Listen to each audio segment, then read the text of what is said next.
This is Spike Cohen.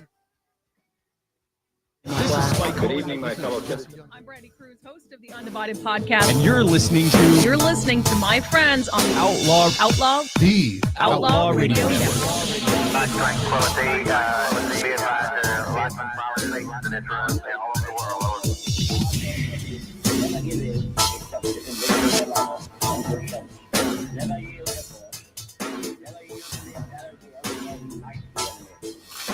You're listening to the Outlaw Essential. All right.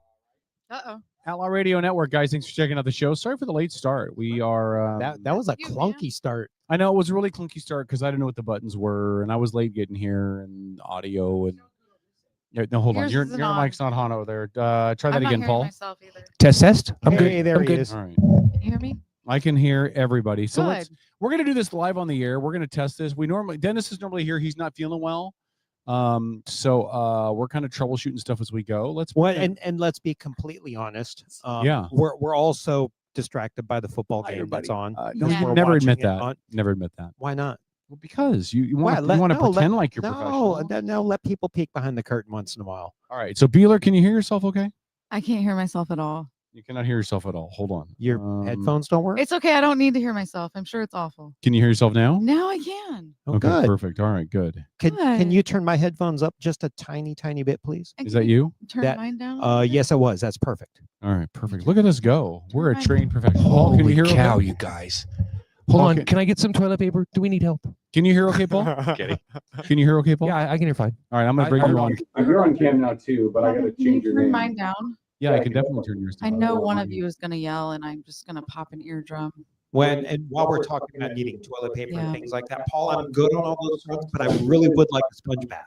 Oh my All right, is that good? Is that good? Kevin. All right. Hey, everybody. Welcome to the show. We appreciate you. Thanks for checking us out tonight. It's a moving target. Really. It's a moving target. I had late meetings tonight, so I got here late. And that the fact that Dennis wasn't here. And laptop computers having to be rebooted. Okay, because I said all this. No, you did great. No, I'm not knocking you at all. You did great. Yeah, you But I'm did. just, we didn't have all the moving parts here. Yeah. And I'm normally here way early, but I was just waiting late tonight. So thanks for checking out the show, guys. The shutdown is getting late. Let's just be honest. Really? Yeah. No, Why? just kidding. Okay. I was Oh, I mean, like you're still working and you're still and getting you're paid paid. So Yeah, I don't like to talk about that because because it makes you look like a prick. I feel a little guilty. I Right? mean, you work for the government. You're like one of only probably like 1% that are still getting paid. I can understand Yeah. how that makes you feel. Yeah, I don't know I think how you that- should donate your entire paycheck to the food bank. No, That'll make you because feel better. no, here's why I'm not going to do that because all federal employees will get their. Somebody said there's echo. Corey said there's echo. Can you check the feed again, Corey? Just take a look at that. Thank you for letting us know, by the way, Corey. It's Yeah, appreciated. thanks, Corey. Yeah, Appreciate Corey, you. Corey, you're awesome. Anybody else here echo out there? Comment in the chat. We'll see what we can do to fix it. I can't see the chat. Bad feedback on audio according to Chris. Chris, it's just because you're listening to a clip. All You right, you guys keep working on. Let me see what I can figure out. You guys chat away. Did Okay. you just call yourself a liberal? Well, Yeah, it was did. funny. It was Also, Okay. I kind of feel like I'm losing my voice. I don't know what's going on. so what you're telling the rest of us is that you may not speak so much tonight. Oh no, I'm still gonna talk. You just may not be able to hear me. No, listen. I think, and I can't wait till we get to the part where we talk about your midterm exam that you just gave your students, because we were talking about that before the show. And Yes. I think it's kind of cool because I don't know how many times people get to listen to an actual college professor Let me know if that's better. have a conversation about the exam and overall how the students do and stuff, especially because you're teaching a class. Well, you're on a political talk radio show and you're teaching poli-sci. Right. So I mean, honestly, that's pretty cool. Like, Kevin, it's just say it. I Just mean, I make it guess. up. Yeah, it's pretty cool. You give Self yourself credit. Thank you. I don't do that enough. So You I don't? will do that. Yeah, that is Yeah. true. That is true.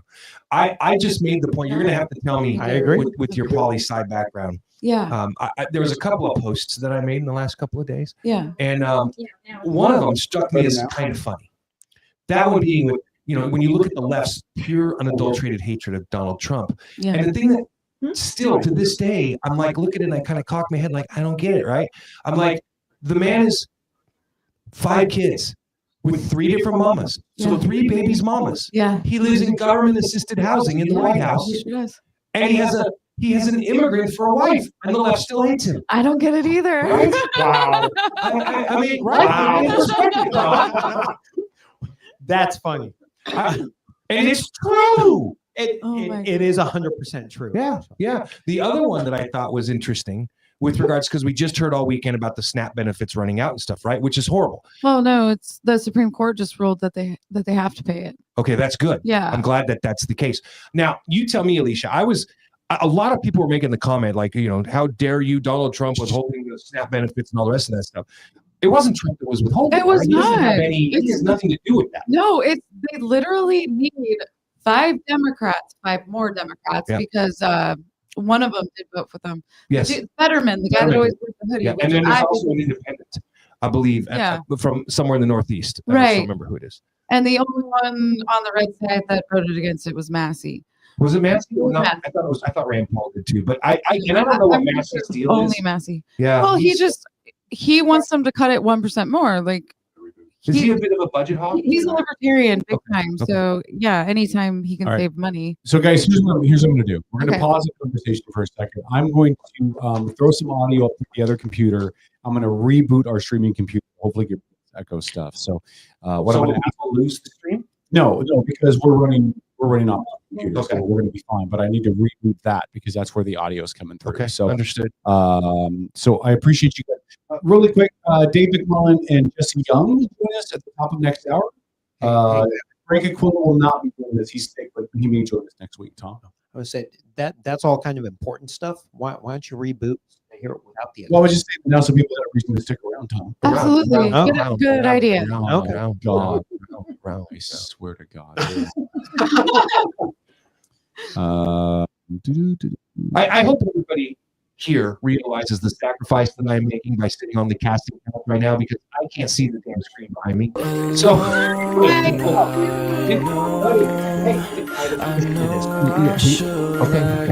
You come take my seat, okay. and then I will bring my. It is taking care of our signal. Kevin, you gonna cut us off now? No. Yes. Okay. Yes. Guys, if we listen, one more thing. If we go to dead air, just leave your channel open for a second. We'll be like 15 minutes. We'll be back with you. So we might lose air here in a second, so people. All radio. Stand by.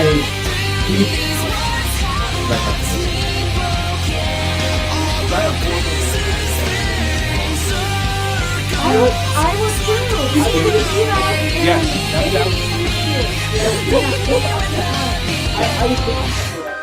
I was calling Left in darkness, doing me to decay. Don't hide my grace away. Just scare me only, despair is my home. It's a circle of treasures and terrors alone. You can't bury me, just bury me. Swear that you'll never lock me inside. With no light, it's hard to see right through. These words have left me broken. All the pieces spinning circles around. And you leave me with nothing at all. But human inside, the burden is mine. Open up, there's more inside of me. Turn the key. Dead, not alive, but human inside, the burden is mine.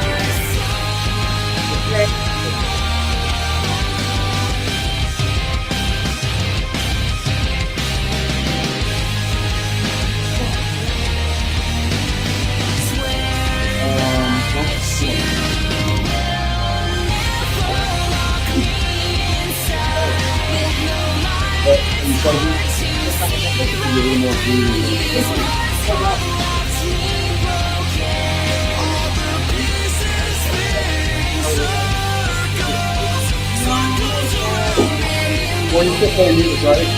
You know what else?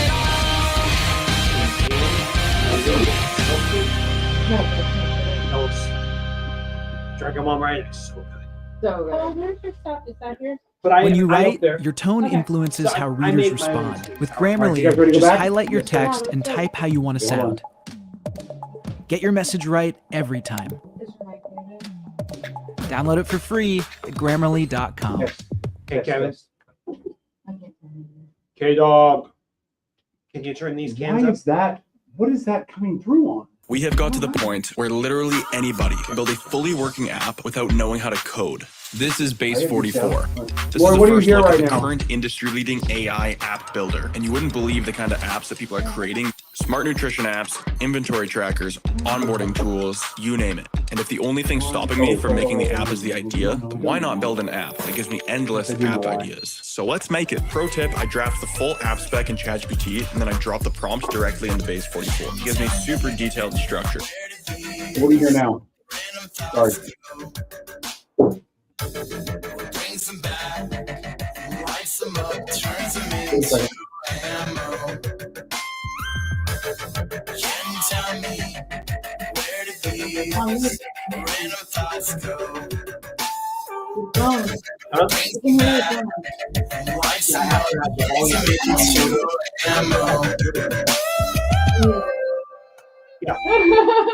Yeah, we have no Won't be need here. for volume there. So this, yeah. Perfect. Okay. You guys ready? I'm ready if you're ready.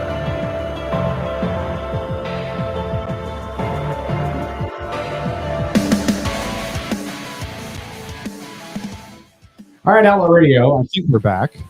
You sound good to me on this end. I hope we fixed I things. mean, it sounded good earlier to me. Yeah, Sounds it's good to me too. it's going to the feed that is the problem.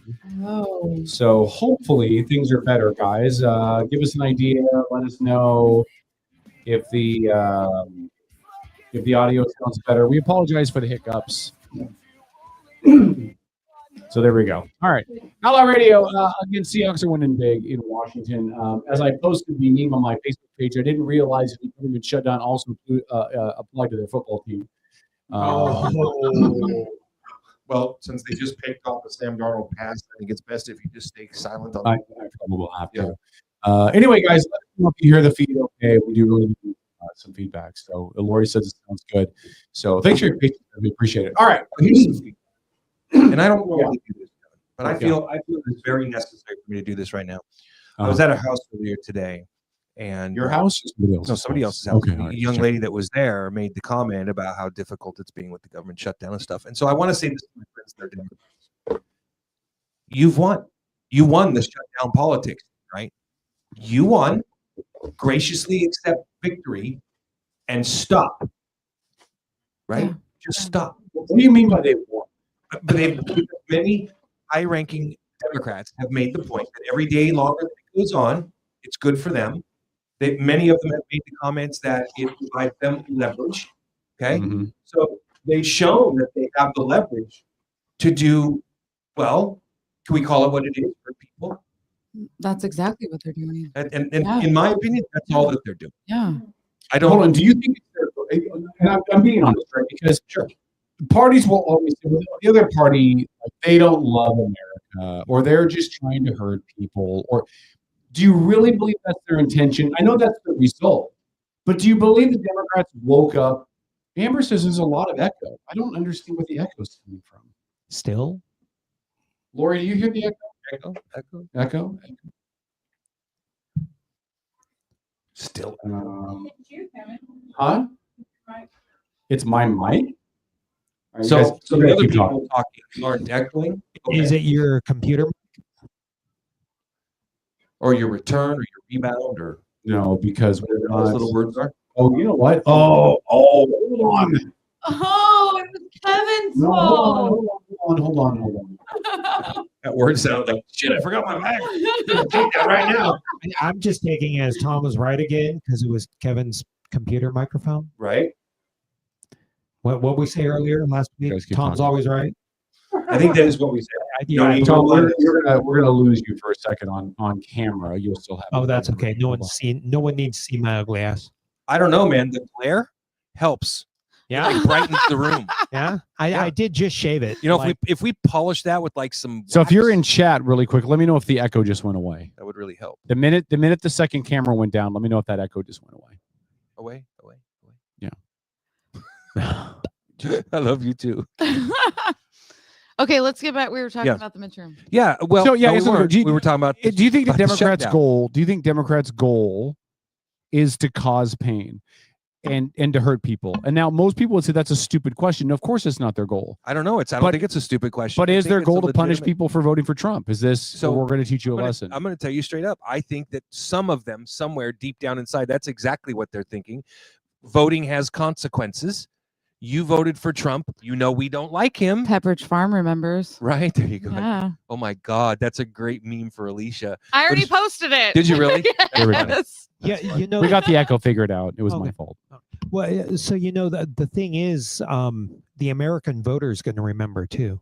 Well, they are, but I the hope American so. electorate's stupid. I mean, as a whole, we've talked about this for years. Tom, you may not Mhm. agree, but No, have I- not libertarians put forth a lot of great ideas?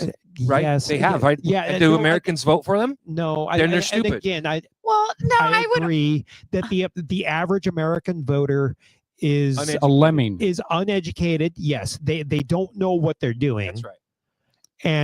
And they put too much into mass media. Absolutely right. And Right, feelings. Mhm. Well, Yes, yes. but mass media embraces feelings. That's how they sell their advertising. No, you're right. But Yeah. but I'm just saying, mass media, then that feeds into the feelings. I want to feel good about who I'm voting for. Right, I want to feel good about helping people that need help. right. I will say that Republicans and Democrats have taken ideas from the Libertarians and put them into policy. 100% right. Yeah. Yeah. Well, that's because when you do that aptitude test or whatever you want to call it, like 75% of people are libertarian. They just don't want. Oh, to that's adopt the way you title. guys structure that test, Tom. I didn't write Totally the way test. that test is structured. Whatever.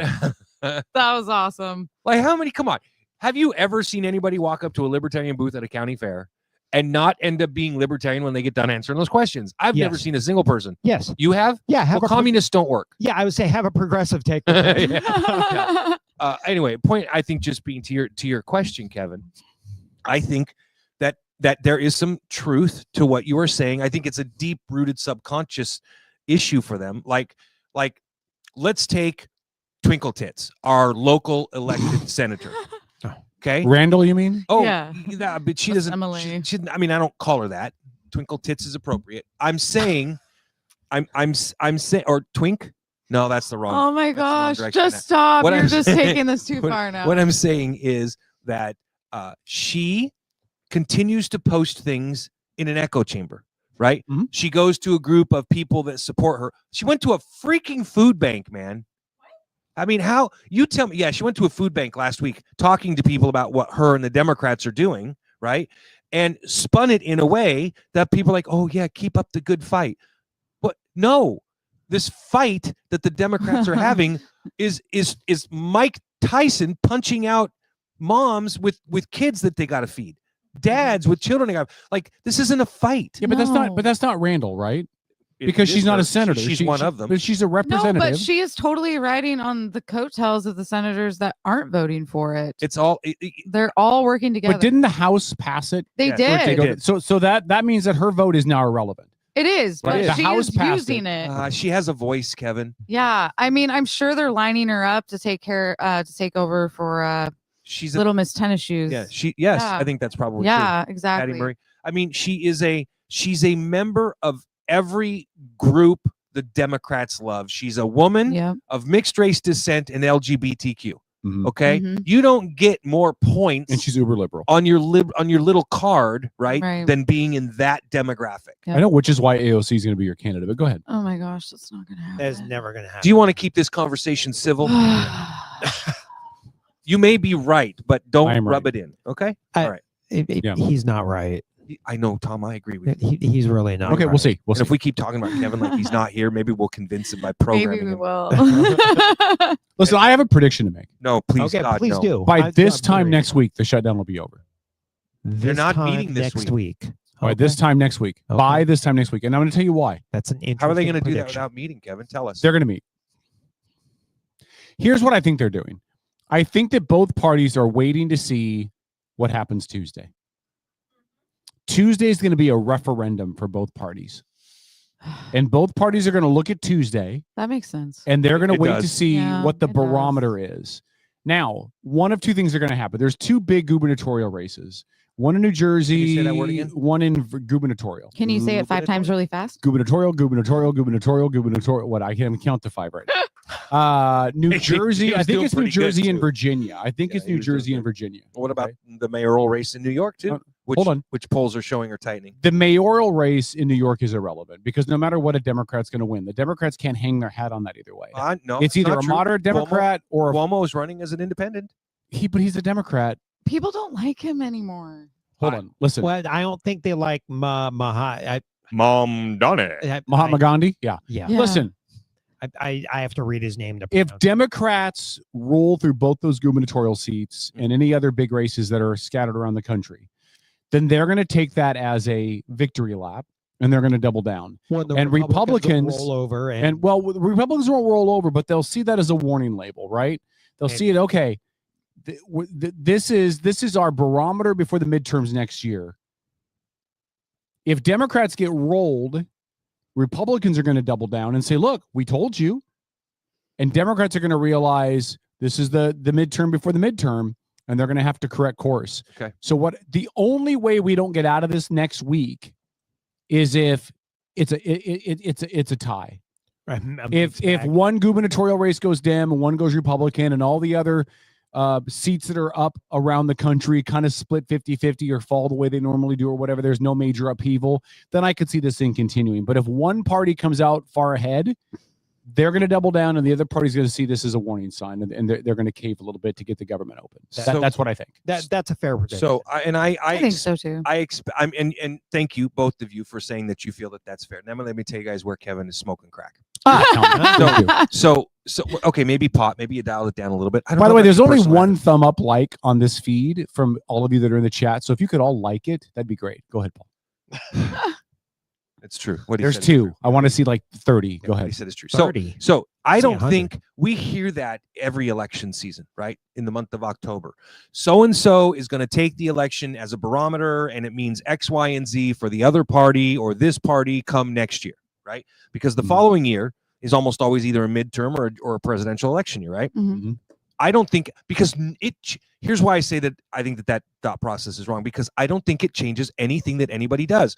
No Democrat running for office on a state level, okay, at the state level is going to look at whatever happens this Tuesday and go, oh crap, I'm in trouble in a year. Because a year's a long time and a lot of things can happen in that year and do, right? Right. You know, all it takes, as we've seen, it only takes one bad debate and grandpa's being levied back to the house in a wheelchair. Like it. Joe, we got some ice cream. No, but rum raisin, Joe, over here. Yeah. All right. So anyway, but that's my point. I don't think anybody takes it serious. I don't think anybody looks at anything that happens on Tuesday as a barometer of anything else. Right. And quite frankly, they probably teach in a class like, I don't know, poli-sci, not to pay attention to what happens in this election because it has nothing to do with what's going to start happening next spring, summer, or fall before the midterms. Mm-hmm. So much can happen.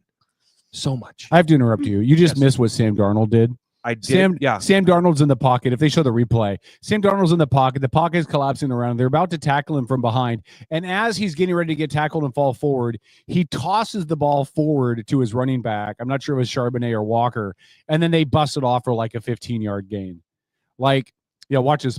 No, they're showing the hold. But anyway, oh yeah, you can see Sam Darnold. He's about to get tackled. He's like, okay, here, I'll just toss it over to you. There you go. Oh buddy. my God! Like he There you was go. like That was 6 Yeah. a great, And then great Charbonnet- lateral. And then pass. Charbonnet gets it and runs it for like 15 yards. Sam Darnold might be the second coming to Jesus. But anyway, Paul, football Jesus again, right? here, gosh. hold on, Paul.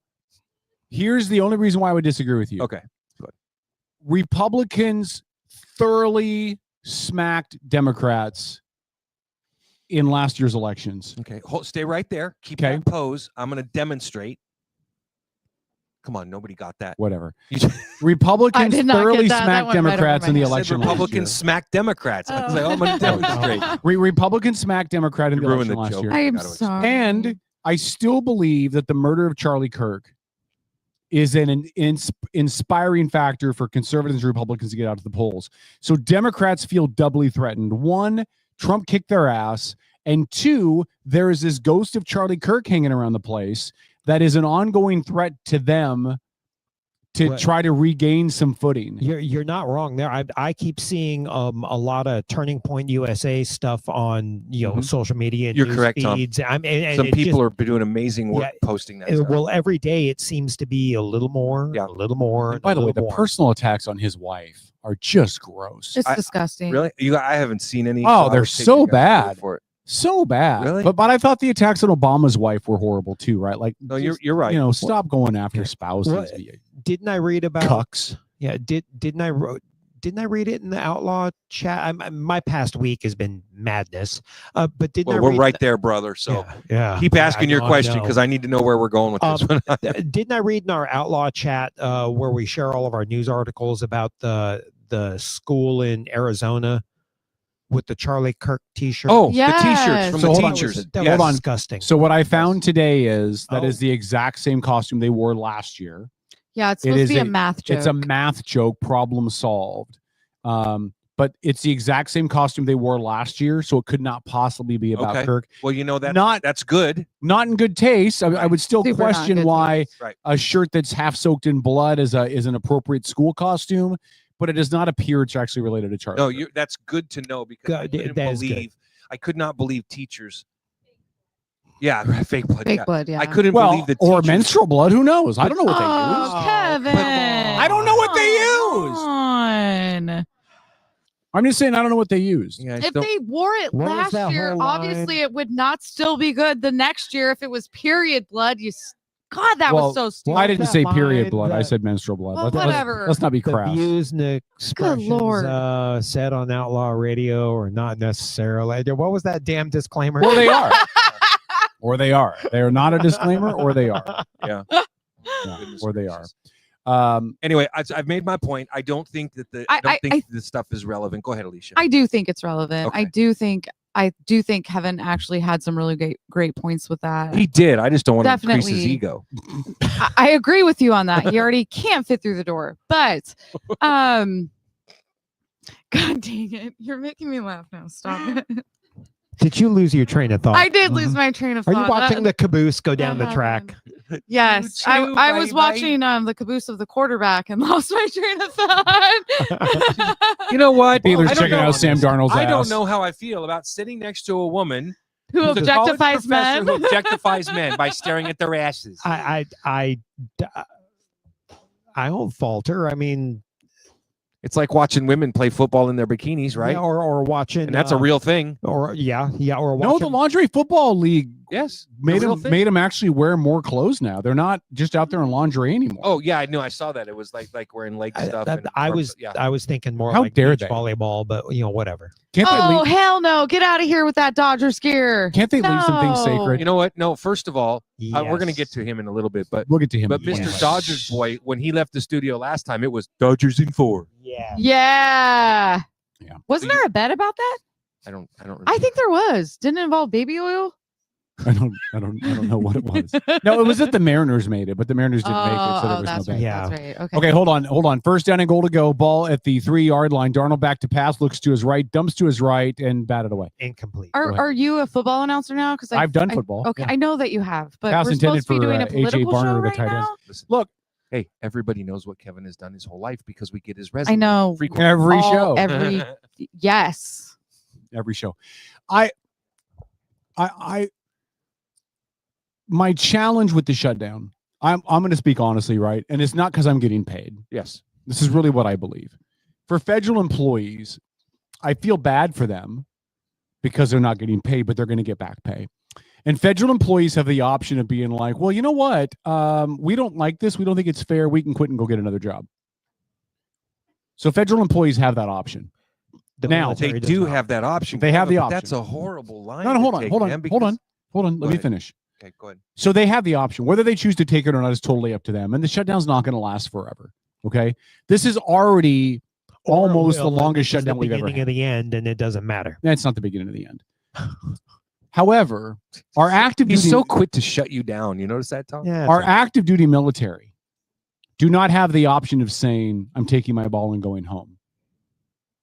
They are just not going to get paid, and they don't have the option to say, I tap out. Okay, I'm but moving on to a new job. And I think that's the most heinous part of the shutdown is that we're not Kevin. paying our military. Yes. all of the banks are offering loans to Yeah, cover zero interest loan. everything. Irrelevant. No, my Until they bank, my get bank's paid. not. So, well, listen. I have Kitsap Credit Union, and they're not The offering any. banks that the military Navy bank Federal is with. doing it. Okay, but unless they have a Kitsap Credit Union account, my point is, it should not be a conversation. Okay, well, Congress is getting paid, kids. yes. Congress gets a paycheck, and the active duty military Well, doesn't. let's hope that that bill goes through that they're putting forth. I mean, How then about they would lose their pay. They better. how about a little side tangent here, just for conversation's sake? Yeah. The IRS. Wait, stop, Donnie. The IRS is not getting paid. Okay. Are Now you might be I paying don't your know the taxes. answer to that, Kevin, but are you sure about I'm positive. Okay. I have a lot of friends that still work in that agency. Okay. So they may still be collecting your taxes. The federal government may still be getting paid, but the IRS is not getting paid. The IRS does not get paid. They just collect revenue for the federal government. That is still happening, but employees at the IRS are not getting paid, just so you know. And Amber said, my daughter can't just walk away with 2 kids and find another job. No, you're absolutely right. I'm not advocating that that's a fair plan. I'm just saying that they have the option if they choose to use it. The military doesn't. They're pinned. Well, I just had a long conversation this weekend with my son, right? Mhm. Who's in the Army, right? There's more than just what you're. There's a lot more information the general public is not aware of. Right. For example, he's supposed to ETS, Mm-hmm. and he's told that in just a couple days, if it continues, he gets a 45-day extension automatically. Yep. So there's Paul, what is an ETS for the people? that's who when you get out of the military. Yeah. That Release from active duty. Yeah. So that's part of it, and he's supposed to be out and coming home. We have plans in order for me to fly down there and help him move in February. So if it lasts another couple of days, those plans are out the window, right? So he has to redo all that stuff. But the other thing that he brought up to me that was really interesting was he goes, look, for the military families, he's like, the chow halls are open 24/7. Mhm. They have the opportunity, and he goes, and I'm watching. Even he as an E5, right? He's like, I've still got money saved, because we spend half of our time out in the field. We're not paying for anything, right? So he goes, I'm fine on money. He goes, but I'm watching the food banks. He goes, and none of these people that are at the food banks need it, right? He goes, because these soldiers they're like single soldiers. Mm. They're just really out there because they've got the food for free. They just have to go to the right. They just have to Right. go to the chow hall. And he goes, but they're because what happened is they open the food banks Mhm. during PT in the mornings, which is your physical training. Mhm. So guys use I got to go to the food bank as an excuse to get out of PT. And these soldiers are going to get, and it's obviously not all. This is not the outlier, folks. I'm just making the point that he made. He goes, we all see it, we all know it, that these guys that are going to the food banks to get out of PT don't need the food because they can walk to the chow hall anytime they want. Yeah. So he goes, but everybody just stays quiet about it, because everybody's like, yeah, F them, and he goes, I finally understand what you meant, Dad, when he enlisted. And I told him, I said, always fight for your fellow soldier on the right and left, fight for your command, fight for your fellow military units, right? But never trust your government because they don't give 2 rats ass about you. Right. You're just a statistic. And that's what it comes down to. I'm not saying, Well, don't but here's love the your other country. here's the other angle, though, Paul, is that you're right. Thank you. Soldiers, Show 'em. sailors, Marines, whatever, they're on base. They can go get food for free. They can eat in the mess hall, whatever.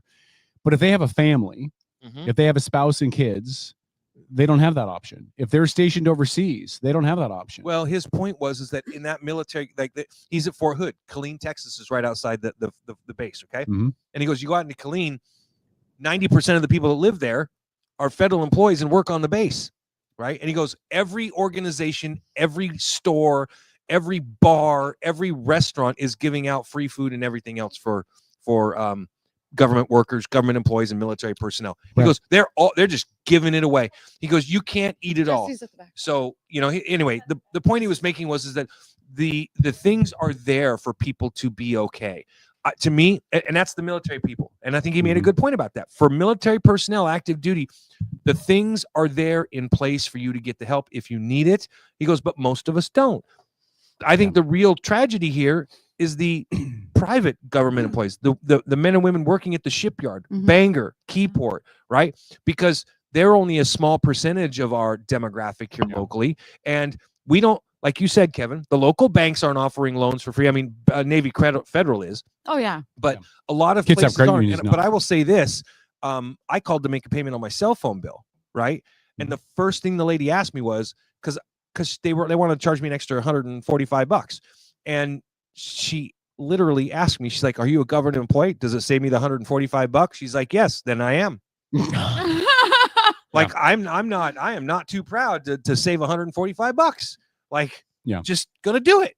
Well, and let's be honest, when I went through the shutdown in 2018, when I was working for the other agency, everybody worked with me. The IRS, not the IRS, sorry, that's where I work. The bank worked with me on the mortgage, the car payment, power company. Everybody basically, my credit cards, everybody basically said, don't worry about it. We're not going to charge you any fees. We're not going to charge you nothing. Just wait, and then when the thing ends, you can pay it. And so a lot of that stuff still exists for federal employees right now. Absolutely. Yeah. So I don't have, again, as a federal employee, I can say this. I don't have a lot of long-term worry for federal employees because there's a lot of escape blankets, and they're all going to get back pay. But I listen, Kevin, I appreciate what you're saying. You're not wrong. But again, back to Amber's comment earlier, that doesn't help the immediate issue with a dad or a mom needing to put food on their table. Agreed. Or gas, or how do you get your kids to school? How do you get, like, I think it's asinine to, like, my agency's still requiring us to come into the office. Well, if you're not going to pay me so I can put gas in the car, and if transit benefits have been impacted, then you want us to pay out of our own pockets with money we don't have so that we can get to work to do the job that we're not going to get paid for until whenever. I think that's a little redonkulous, but I feel most bad for active duty military members, especially those overseas that have family, wives, and kids back home, where they have to worry about how are they going to feed them? How are they going to get them places? Do they have money for gas? Those are the ones that, because, like, Paul, if your son was married and he had his wife and kid in Bremerton while he's stationed in Europe, just checking. Yeah, to a woman. Okay, so he's got a wife and kid in Bremerton. He's stationed in Europe. Yeah. How unfair is it for us to ask him to serve his country and worry about whether or not his family can even eat? Okay, so like that's on asinine. That level, that's right. asinine. Having said that, life ain't fair, and we've created this as a whole, right? And when you enlist, you know what you're signing up for. Now, listen, let's be honest. Oh, that's crap. Because no, it's not. Ask the ancient. Well, I know you're not. We should never ask them, hey, are you willing to sign up for the fact that the dipshits in DC won't do their job? Because that's not. No, because you can't worry about that when you're an active duty soldier. So I know. Earlier on, I was going to ask, while we were talking about active duty military, with frankly, with the bullshit of the federal government, should we include a clause in active duty contract that says if the military, or if the in the event of a government shutdown? Yeah, if the government shuts down on you, you can walk.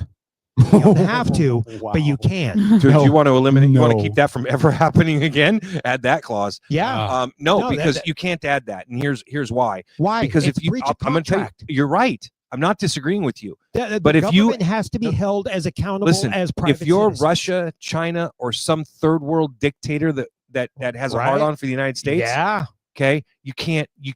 That's no. So the government employees, our elected leaders, will do their jobs, or they'll lose their army. I'm not disagreeing with you, but the nation. The whole country, 370 million people. No. I get your libertarian viewpoint job. I get you. I'm not disagreeing with you. Good Lord, Tom. Yes, the government needs to do their job. That's the whole fucking point right now. Yeah, that's what Donnie said too. Donnie said we're all missing the point here. Government is supposed to be working for we the people. They are financed by we the taxpayers. The second they cannot agree on something, they cannot do have the right to cut off the funding that is supposed to finance its intended purposes. If anything, they are not working, and an amendment needs to be passed where Congress does not get paid. Well, that I 1,000% agree with. Can I go one step further? I think an amendment needs to be passed that says if the budget lapses, it automatically continue in resolutions. Or maybe add into that, if you cast a vote that causes the government to shut down, you automatically have to go for re-election. I think Just saying. a simple clause added to active duty military, allowing them to walk. Yeah, no. That's all it takes. Well, I don't agree with that that. it would only be takes one so- time for the Chinese military to roll over our borders, and you don't get to Yeah. vote on anything ever again. And keep in mind how much foreign money is going to some of these elected politicians as well. Do we really want Exactly. China Well, paying remember, money towards elected Tom representatives? says all the time, China's not to be concerned about. No, Tom says China's not to be concerned about militarily. That doesn't mean China won't misbehave on the intelligence front, on the electronics front, on the Look, satellite Jesse Young front. could kick China's ass all by himself.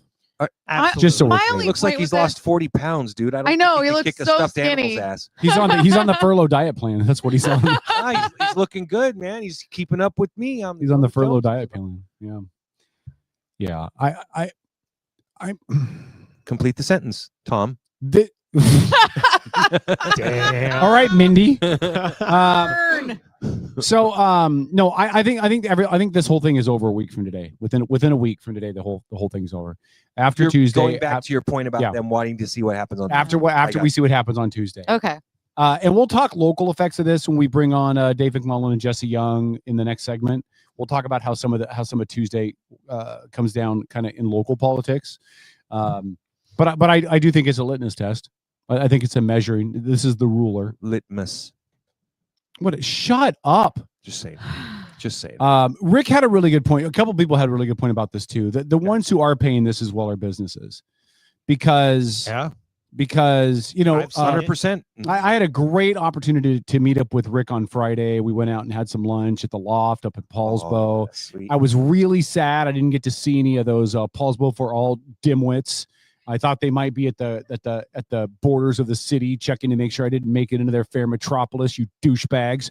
But it occurred to me that all the federal employees will get back pay, but they're not going to go back out and spend that back pay making up for the meals they didn't eat out while they were on furlough. Yeah, You know what I mean? Liquor That's they didn't correct. buy. Yeah, or the liquor they didn't buy, or the things they didn't do. Like Yeah. that's not that. Now, I will tell you from a business perspective, at the escape room, which as a small business, I kind of watch what we do, and I draw some correlations of what we're seeing in the local economy. Right, we're getting busier than ever, even in the middle of the furlough, and that Send some surprises my way, me. please. I'm just saying, and again, different business type. Right. I actually figured you'd be busier because more people want to get drunk right now. Yeah, but they're buying their liquor at the grocery store. They're not going out, and craft liquor is it's kind of a niche thing. Yeah. Yeah. So that's lots of evenings out and tours and things like that people aren't doing because they're not getting paid. Yep. Yeah. 100%, man. It is the definition to me, the shutdown of what Democrats and progressives consistently tell us doesn't exist, which is trickle down economics. Right? Yeah. It trickles down. I don't know how anybody could believe there's not such a thing as trickle down. But that is the argument they make, right? Like that's not real, right? I mean, I've heard that so many times. Well, what is the counter argument to that, Paul? Which is trickle Well, it's usually from somebody like Hawley, so there is no counter argument. No, but the other It's just, argument, you suck. Well, what they racist, believe is if you give money to the white poor, supremacist, if you give money to the poor and the lower class, they'll spend money that'll infuse it into the system that way. which is trickle down no, or trickle up, depends on your trickle fantasy. up, right? But the problem is, we won't talk about Bueller's fantasies right now. My fantasy is just to leave the freaking economy alone. A little laissez-faire. The issue with Right? trickle up is it increases inflation hand over fist. Like it makes Careful with things, that talk, Kevin. it makes things way more expensive if you do it that way. I know, Lori. I'm sorry. I don't know why I try to have a conversation because Paul, I don't take pop shots at Paul. I'm not It'd taking be a really pop easy shot to take at you. pop shots at Paul, not but I taking a don't. pop But I shot don't at do you. it. And I you just can. don't do it. You can. I will return as good as I get. Hi, Lisa. We love to see your face as well. Thanks for being in the chat. By the way, I only see 8 likes. So if you're listening to the show, can you like the show? Like, just take a second and go like the show for Christ's sakes. It's not hard. The more likes we get, the better reach we get. Go like the show. My God. It's like leading a horse to water and then waterboarding him. Right. My God, too. So hold on. So Tom, I had half an ear on who Go are ahead, you Tom. waterboarding?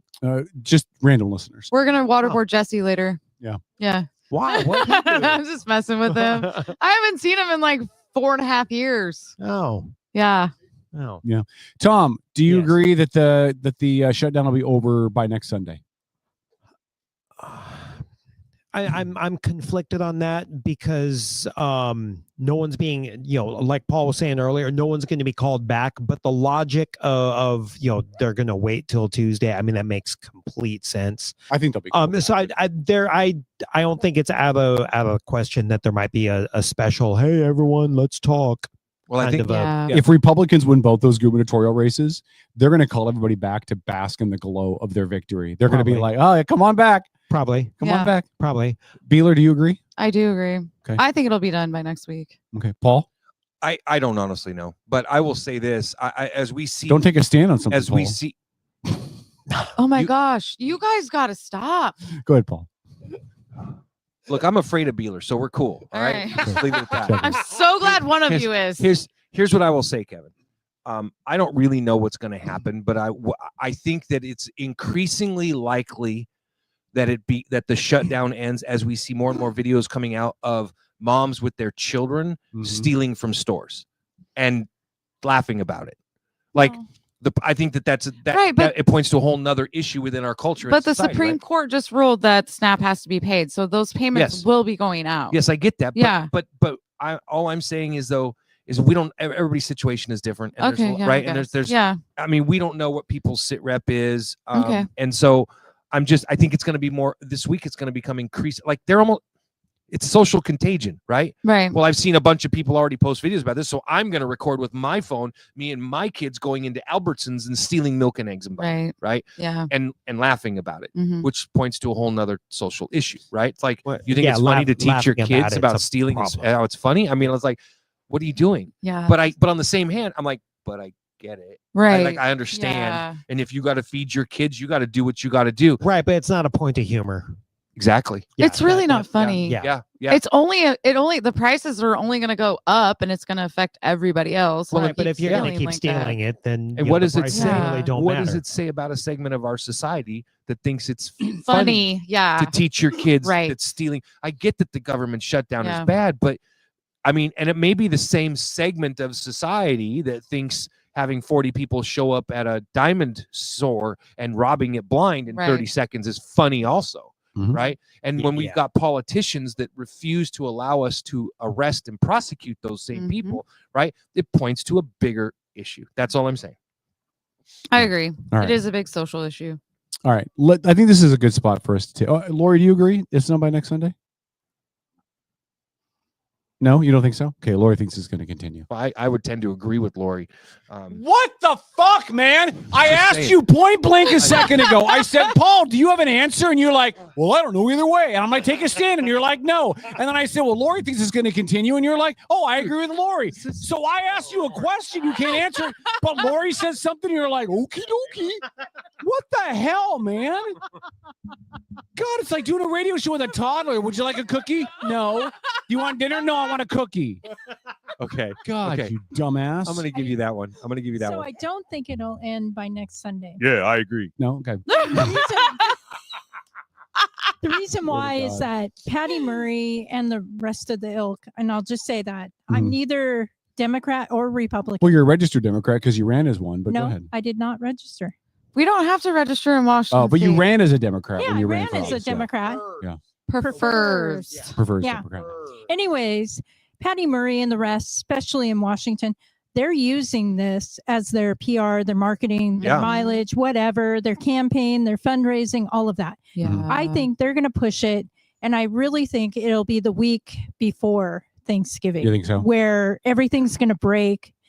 And the Dems are going to realize that this PR campaign didn't work out for them. Well, This- and that's awful. remember, I hope that doesn't happen, though. I know, me too. I Yeah. hope it Right. doesn't, but I Yeah. really think that's I where can they're see what pushing. you're saying. Yeah. Absolutely. And remember the Cloward and Piven strategy, right? Mm-hmm. Which was to basically break the system from the inside out by Yep. forcing as many people as you can onto the system and then making the system collapse under that weight. Right.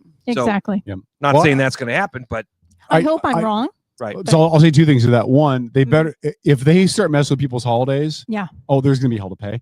And two, Promise. I saw Promise? a meme. Not Because we paying need- you is okay, but if we you need mess to with my rise up holiday, if that happens. in Well, my yeah, opinion. because listen, the average working class people look forward to holidays. They look forward to going and spend a little bit of extra money and having a big Thanksgiving dinner and having family over look and doing forward all to an that. excuse to get drunk. You start screwing with people's holiday traditions, man. It'll backfire on you. Yeah. And two, I saw this as a meme. Then we'll go to break. We'll bring our guests in. And I don't remember exactly what the meme said, but something to the effect of this shutdown is the perfect example proving how the government that can feed you is the government that can starve you. Exactly. And so that's the lesson that we come out of with what we've seen Mm-hmm. so And far. Let's go back to the whole military thing. Why do you think China, Russia has not invaded the United States? Fear. They're not just fearful of our military. They both think that they can handily take care of our military. They're scared of you and I and the rest of us who carry Exactly. guns. Wolverines. Yeah. The largest Little Red Dawn. Right. Well, so I to this very thing, I was reading an article that used one American state. I think it was Wisconsin. And they were talking about the number of hunters Yes. in Wisconsin. 7 million to be precise. Wisconsin had like 600,000 registered. 7 million total registered hunters in the country. Yeah. The whole country. No, Which Wisconsin amounted was to the just fourth largest army in the world. No, and that's not even professional soldiers. Right. That's just guys with a rifle. They're a damn good shot. Yeah. Because you don't want to ruin the meat. Right. It's gonna be like that one movie. What is that movie when they like fly in with Charlie Sheen? Red Dawn. Yeah, No, Red Dawn. No, not Red Dawn. That's why I said Wolverines Aliens. earlier. That wasn't Aliens. It's a joke. Oh, Jeez, oh my All gosh. right, we're gonna take a break. Sense of humor. Hold on, we're gonna take a break while we have our and I don't think we're gonna have commercials or spots because I'm not sure what button on this stupid thing plays them. But we'll just play some music for a couple of minutes. We'll give everybody a chance to go use the restroom. Beeler's got a bladder like a 12-year-old. We'll rotate in our guests, and then we'll talk with Dave McMullen, the Pierce County Republican Party chair, and we'll talk with a longtime friend of the show, Jesse Young, who's not been on with us for a while. It'll be good to connect with him, even though he looks like a totally different dude. Who's So up he's for half the Pierce man he used to County be. Charter Review, correct? Yes. Pierce County Charter Review. Yeah. Thank you for that. Yeah. All right.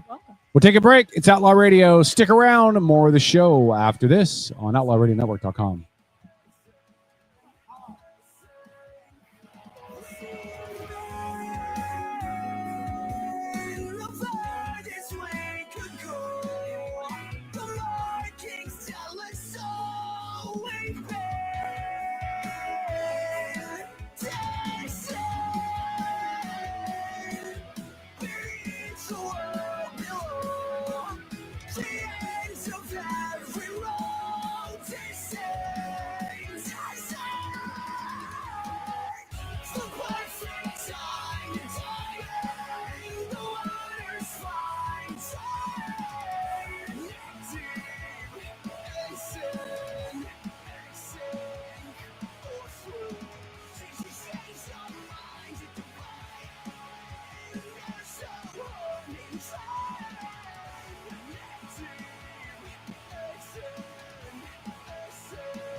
Perfect time to dive in. The water's fine.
All right, it's the Outlaw Radio Network. We're coming back. We're going to bring the main camera hot as we get Jesse Young and Dave McMullen to join us in studio. K-Dog Paul. So I don't know if you can see this or not, but barbecue to you. We got some awesome barbecue in here from Barbecue to You. As Tom will make that a little easier for you all to see. And we'll ask Jesse about that in just a second. But Outlaw Radio, Beeler's back, so your mics are on. That's good barbecue.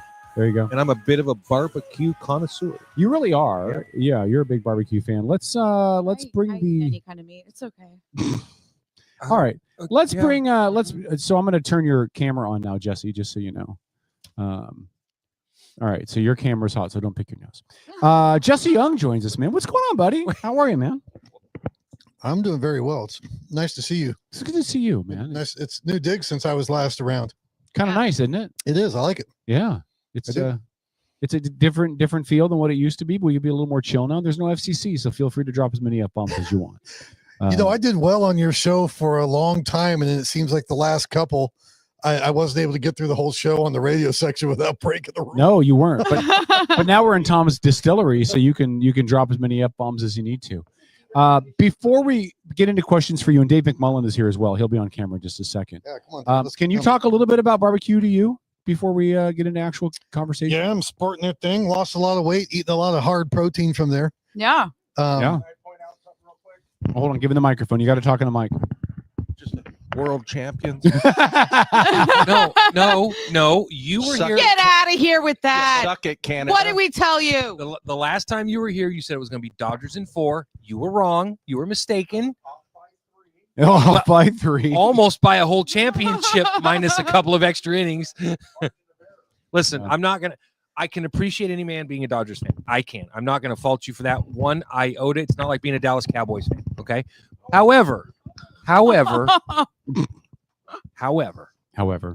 Dodgers almost lost it if it hadn't been for the extra innings and a couple of key moments and a ground rule double call it was the right call. But I mean, clearly the baseball gods were smiling on LA. Let's just say that, in my opinion. The bottom line is, he's going to say, but they won. Yes, you are right. Yeah. They won. Bottom line is the Dodgers won. Yes. Look, I'm not a Dodgers fan. I'm allergic to rooting for them. But when it comes down to the U.S. against Canada, I'm going to pick the U.S. every time. Every single time. Fair. You can't vote for Canada. Bad beer, bad cheese, bad baseball, bad football. Generally, they're awful people. Let's just be honest. Canadians? Yeah, Canadians are generally awful people. Is California still considered America? Kind of. I mean, if Alaska can be part of the U.S., couldn't we? Well, that's true. Couldn't we work that deal? And Dave said as much as Washington, so Yeah. it just makes it. Yeah. The left coast. That's hilarious. So talk about Barbecue to You really quick before we get derailed on this. And who Dodgers brought this in? conversation again. I did. Yeah, You I brought this in? Yeah. Okay. When Alicia and I were texting earlier, and we were out with the owner of Barbecue to You, and we were trying to figure out if I could make it work. And he's like, "Well, hey man, why don't you bring him some barbecue?" Love it. Thank you, And, yeah. Barbecue to You. Gary Parker. So I'm running for charter review. Thank you for the recognition of that. It's I don't know, it's a long haul. Yeah. Because it's a different district, and it's pretty blue in Tacoma, and so I've got a significant part of Tacoma. But it's a down ballot race. It only happens once every 10 years, so you never know how a low impact or a low ballot turnout race is going to really turn out. But Gary's running on that committee with me. So he's in position 2. I'm running for position 3. Gary Parker is the owner of Barbecue to You. He's a great guy. He's won Citizen of the Year twice. Wow. Does a lot of charitable work for people in the community, and he's won best barbecue 8 years running now. Nice. So I figured you guys I appreciate get a kick out of that. And so I figured to bring it down for you guys as a way of of number one, saying it's nice to see you guys again, and then also throwing out the 20th reminder that over the last 10 years you and Paul both committed to having a steak off where I'd get the challenge or get to judge a challenge and never delivered the steak. So there you go. I don't know, man. It's I'm just a matter of integrity at this point. I'm not going to out you. You know, I got Kevin over here trying to claim like he's somehow some big racing sports star, Right? Superstar, when the OG is right here, brother. The OG's right there, but the OG wasn't able to compete the last. He won one time and then retired. I mean, you won the first race and then you retired and never raced again. We're gonna have to roll that back. It'd be fun. I was glad to see you finally won because thanks. I was tired of hearing you complain about it, but this is No great. doubt. Why do I have Republicans in here? I No swear to God. doubt. Jesse, talk about this charter review thing you're running for, because I don't think most people even know that's a thing, right? Like, I don't think the average voter has any idea even what that is or what it's about or that it even existed. yeah. Well, let's see if I can make this succinct for a radio audience. There are about 5 counties, maybe 7. I can't remember. I think there's about 5 counties in the state of Washington that are organized in a charter format. Mm-hmm.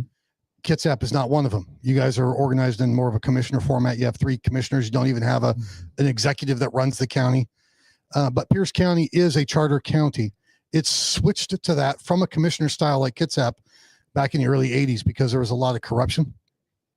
And well, there you go. Tom said, "You mean like in Kitsap?" Yeah. Remember, you have to be in the mic or they can't. So what they did was that when they changed to a charter, it basically becomes like a mini constitutional entity. And so the charter is the county's constitution. And the constitutional amendments for that charter, one of those provisions calls for an election every 10 years of citizens. And so each council member district, there are 7, will elect every 10 years citizens, not elected officials. For the most part, I mean, there's a certain level that they look for, but for the most part, if you're unelected, then you can serve as a citizen to serve on the charter review board. And every 10 years, you can look to make amendments to keep the charter up to date or to tweak it.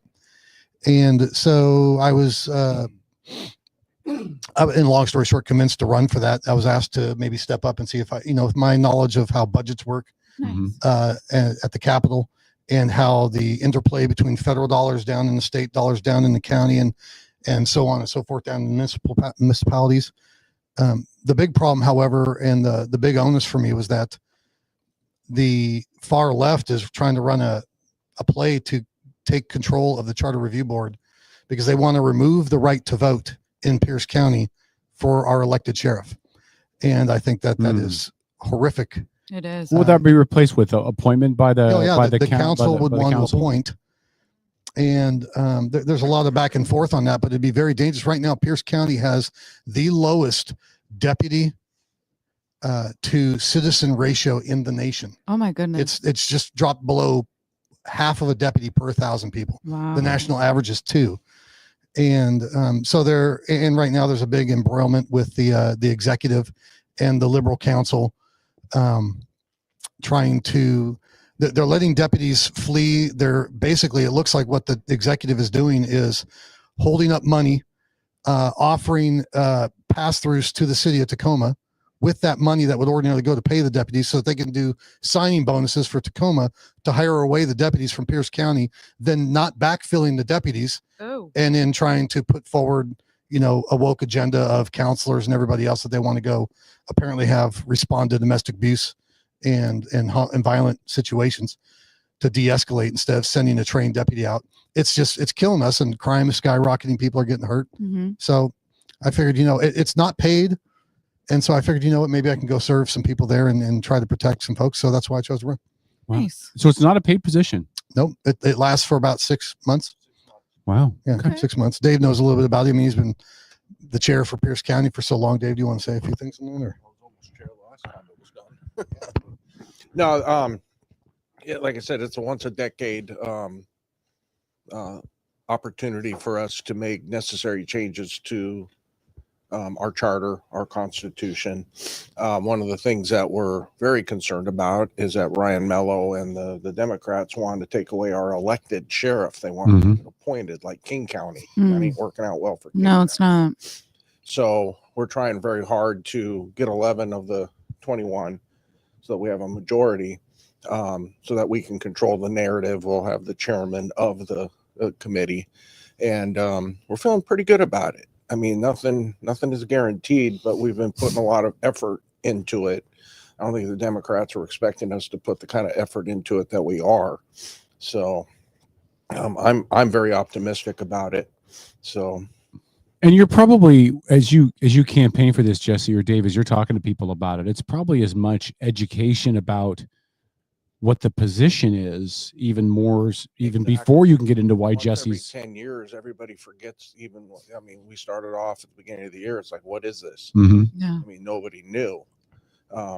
I had to go online and read the charter and everything again, just so I had learned about it, and I was just a voter. I wasn't like really involved in the party the last time. But you know, nobody really knows. So we've spent quite a bit of time and some effort, some coin to get the message out there so that people understand. And we got a good crop of candidates. We've got good people running in 6 of the 7 county council districts. I mean, District 4 is all Tacoma, so we couldn't get a Republican through there if we ran it through a shoehorn. Yeah. How many people are on the charter review? Did you say 11? There's 21. 21. Okay. 3 in each of the 7 council districts. So 11 is the majority, where we can pick who the chairman is and set the agenda and control the agenda and all that. So Okay. I'm always curious why people would want to take away elected positions and replace them with appointed ones. That just seems so control antithetical, you know. It is control, Jess, you're right, but it just seems so antithetical to what we are as a nation. You're not on a microphone, Tom. Well, you're right. Control agenda and to keep it out of the public eyes.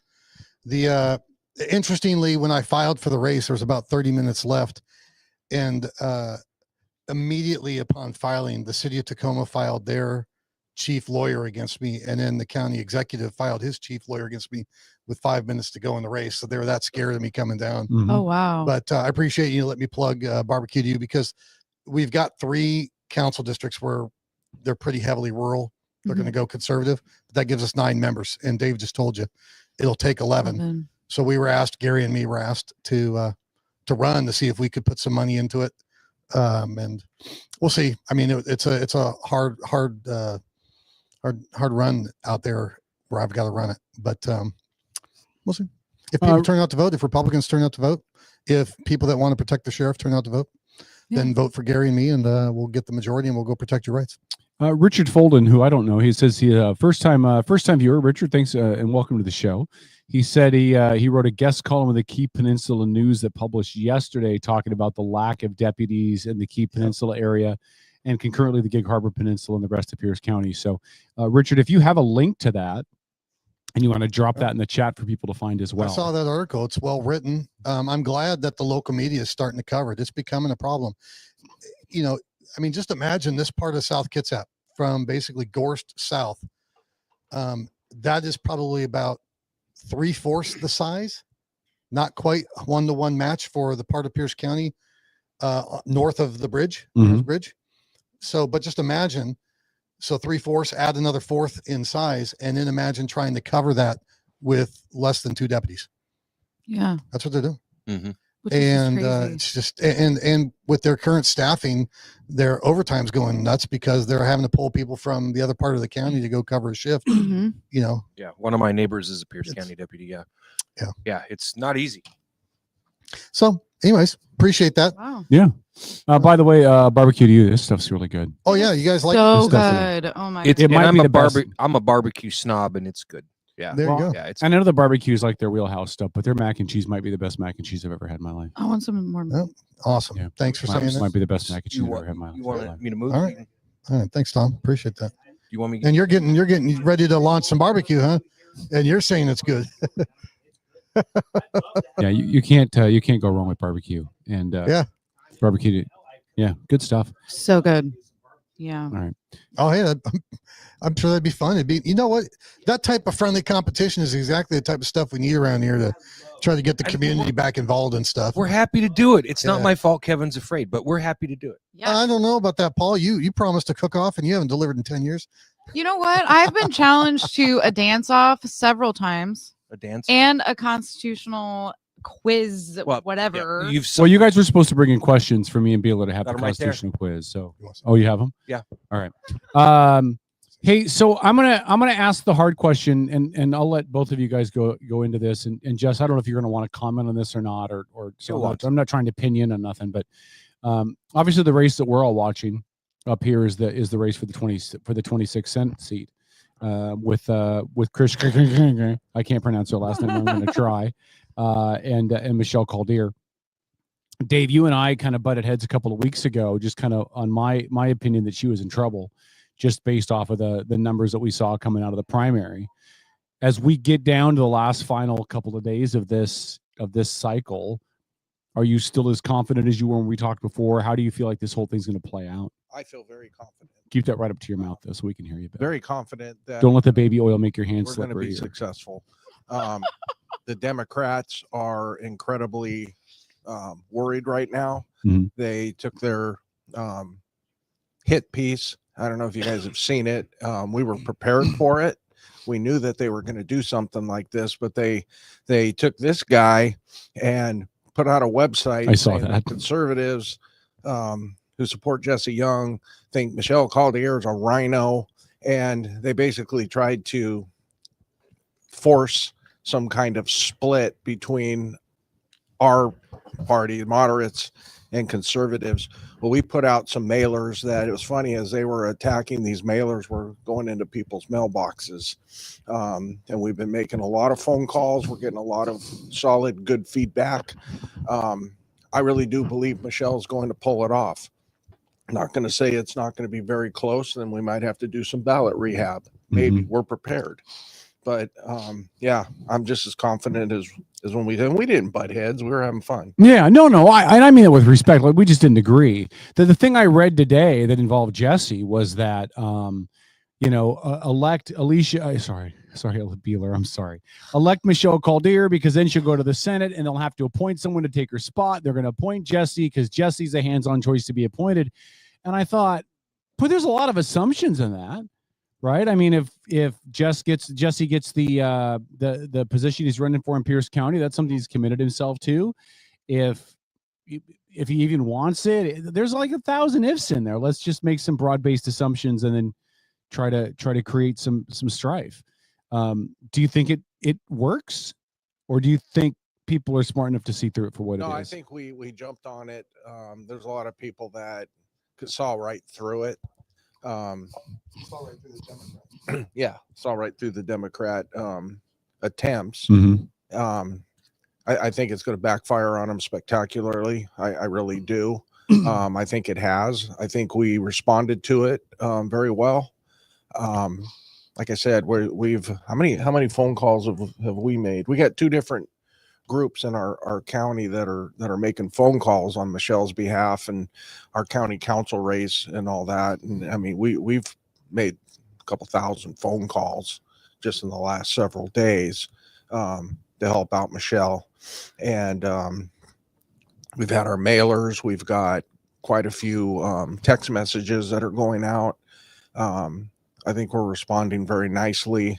We're not reacting to what the Democrats are doing. We actually were on the offensive on that the whole time. Our mailer basically took what the liberal groups posted on their own Facebook about. The thing I fear most is that if Michelle Caldier wins, there'll be an appointment, and the PCOs and the Republican Party are staunchly in support of Jesse Young, which is true. I mean, this guy is, as cute as he is very popular. You know, he is pretty cute, isn't he? It's very probable. It's very probable that he would get that appointment. Nothing is for sure, right? And it's completely 100% up to the PCOs of the 26, both in Kitsap and Pierce. But we just played it up. We just said, well, let's give him what they want. It'll help him with his charter review election. And if he does succeed in getting the appointment, then he's the incumbent. Yeah. And that puts him in a better position to get back into the legislature. So I support it 100%. Heck yeah. Well, why would you not want Jesse in that spot? Like, given Jesse's experience, the time he already spent down there, like there's nobody else more qualified to take over. Because they're Democrats. No, but I'm just speaking logically from like my opinion, right? Like there's nobody else that it would be a better pick to do that, given experience and knowledge and working in the budget and understanding the way things work and all of that. Tom has a comment. Paul, how long have the Dems been in control of Washington State? Since 1988. Okay, since 1988. And you want to use common sense and logic? Really? Look, man, I can only speak to the world as I see it. I cannot get involved in the delusions of the far left in this state. I will not even attempt to do so, or the delusions of Dodger fans. So hi, Dave. He's wearing the jersey. And Where's the baby oil, by the way? That's what people want to know. Oh my God. Where's the baby oil and the Hulk Hogan headband? Where is that? Nobody knows where that is. Are there other races that you guys are really keeping an eye on statewide on Tuesday? The white people. We're really watching the whites. Other races? Yeah. Well, we're looking at Chad Magada's the other Senate special election in the 5th. I have to admit, I don't have my thumb on that race as much, but the people that I talk to are lift that mic up so people can hear you better. There, buddy. Thank you. They're real optimistic about it. So, that's the only other race that we did talk about. In Pierce County, Terry Wise, that's a race that we've put significant amount of time and effort in, and that can potentially flip the Pierce County Council from 3-4 to 4-3, and that would be a significant improvement. So, are you feeling we talked about this a little bit last time you were on the show when I called in. Are you still feeling a groundswell? Like, I feel like conservatism and Republican values have really staged a bit of a comeback after the murder of Charlie Kirk. Yeah, and that there's starting to build even before Charlie Kirk's assassination. I mean, especially on October 1st, there was just a groundswell of taxes that just businesses are just reeling from right now, and it's reflecting in prices, jobs, everything. The Democrats just think that every business is their personal ATM, and the people are noticing. But even right before that, and Charlie getting assassinated, I think I told you the last time I was here, we were doing our booth at the Pierce County Fair, and it was just incredible the amount of people that stopped in our booth. Independents that just said, I'm done with the Democrats. They were asking how they register, and they find out that, in this state you don't register, but they did register. There's ones that we probably had more people register to vote than any time we've ever done at the fair. So, and it was all people that were coming to our booth for Charlie Kirk. Interesting. Yeah. So, my wife, who I think is still watching, she's very I wouldn't say non-political. She just didn't get into the way her damn husband does. Yeah. Right. She suffers for my political time. But after Charlie Kirk, she put Charlie Kirk on her Facebook. She got a white freedom t-shirt, wore it to the high school. Yeah. And that sent a message. Yeah. Just basically bring it on. And she is now much more involved in what's going on, current events. Wow. Sending me posts and different stuff. I feel like she's gonna be a bigger hurricane than you are, Dave. What's that? She's gonna be a bigger hurricane than you are. Yeah. Yeah. Yeah. Yeah. Yeah. You just moved the bag. You're totally blocked by that bag. I didn't put the bag there, so I'm just going with it. It looks good on camera, But though. yeah, Beeler's above the bag on camera, so she's good. Answer it blunt. Yeah, I'm seeing the shift. Okay. Yeah. And then Jesse alluded to this a little bit because it is an off-year race. It is there's no big major federal offices on this ballot out here. It's school board members and you're backfilling the 26 and some of the smaller stuff. How important is it to get voters out? Like you're trying to, I would assume, inspire Republican and conservative voters to get off their duff and go vote in an election that a lot of them might not even consider. No, it's very true. Turnout is still low.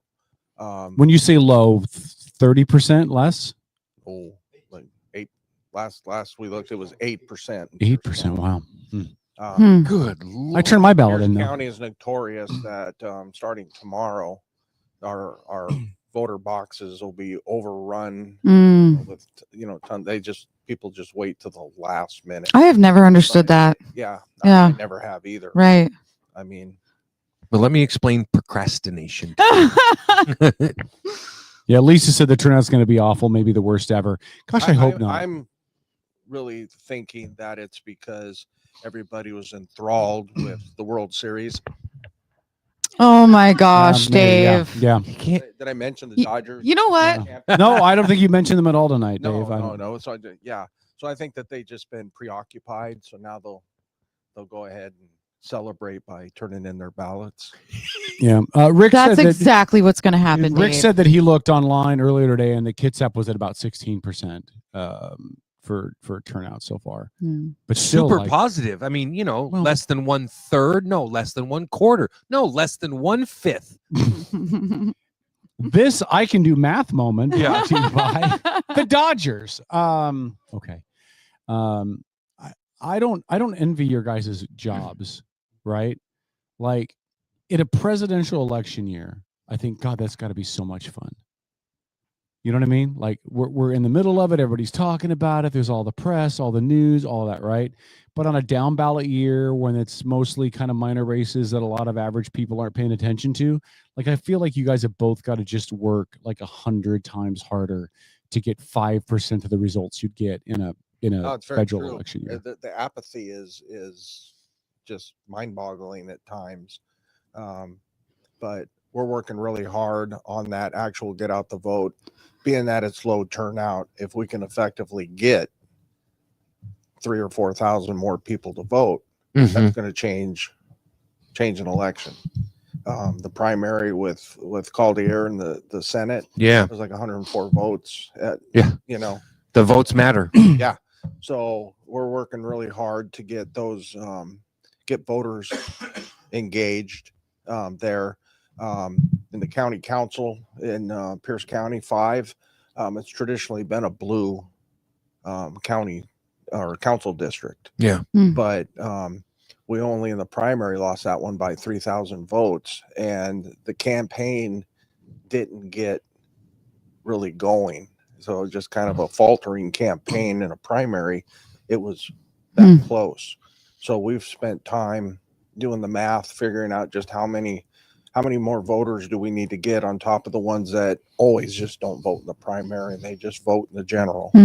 So we think that we put together a plan and a get out the vote effort that we're door knocking, leaving lit drops, just doing things in the 5th that has never been done by Republicans before. Wow. Can I ask you, Dave, you just brought it up, people that vote in the primary versus those that vote in the general.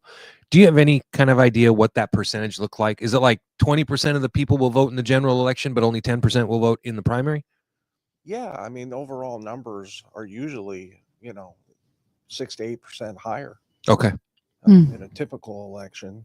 If there's something that's really engaging them, it could be higher, but in primaries, it just doesn't have any appeal. I've never been able to understand that because I was raised that voting is your duty, your civic duty. Your civic duty as an American.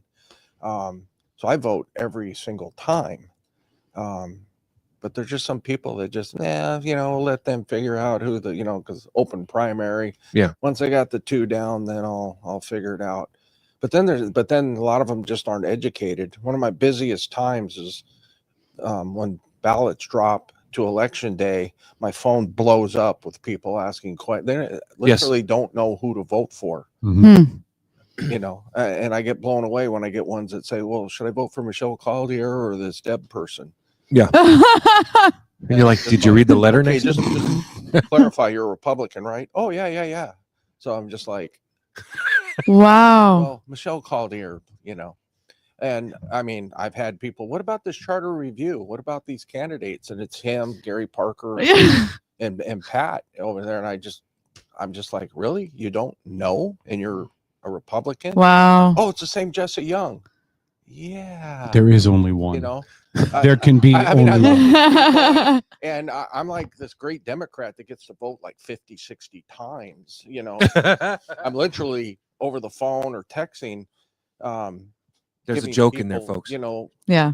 Filling out their entire ballot. So that just there's that apathy. But at least they reached out and said, I need to vote, even though I don't know my head from my butt.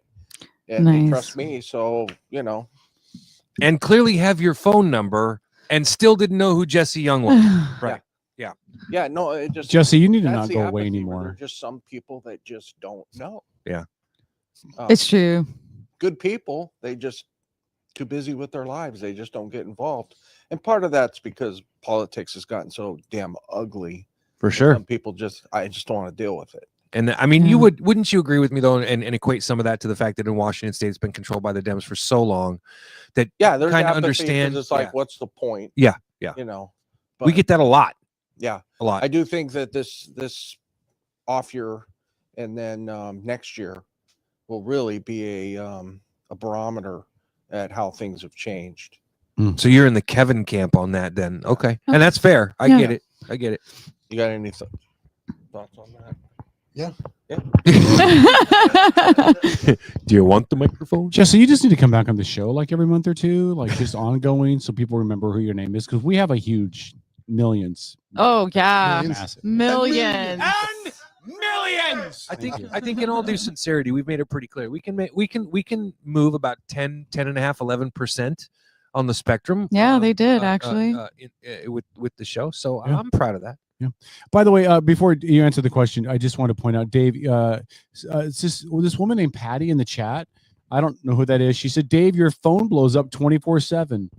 Seriously true, though. Even my friends reach out to me to get Dave's take on voting. So hi, Patty. I'm not sure who Patty is, but that's his wife. I know. I'm being funny. Okay. That would be Mrs. McMahon. Because her name is in the chat. The boss. I was being funny. That was just a horrible Yeah, joke. no, It was we really can be out bad. to dinner, we can be whatever, and it just my phone just zap. She goes, "Why don't you ever turn it off?" And I say, "Because she calls it my whoopee." Oh my gosh. You're it's a blanket. It's okay. You love your It's phone cool. more than your family. I'm going, it's not true. All right, get the mic back to Jesse. Jesse, Jesse, that's Did we just hear the first safe word? Patty said she's the better half. Patty said she's the better half. Jesse, what are you thinking, man? Well, I think there was a bunch of questions going through there. I think that the biggest problem with our primary is that it's so off cycle to everything else. It's late in the game. Most primaries across the nation are much earlier.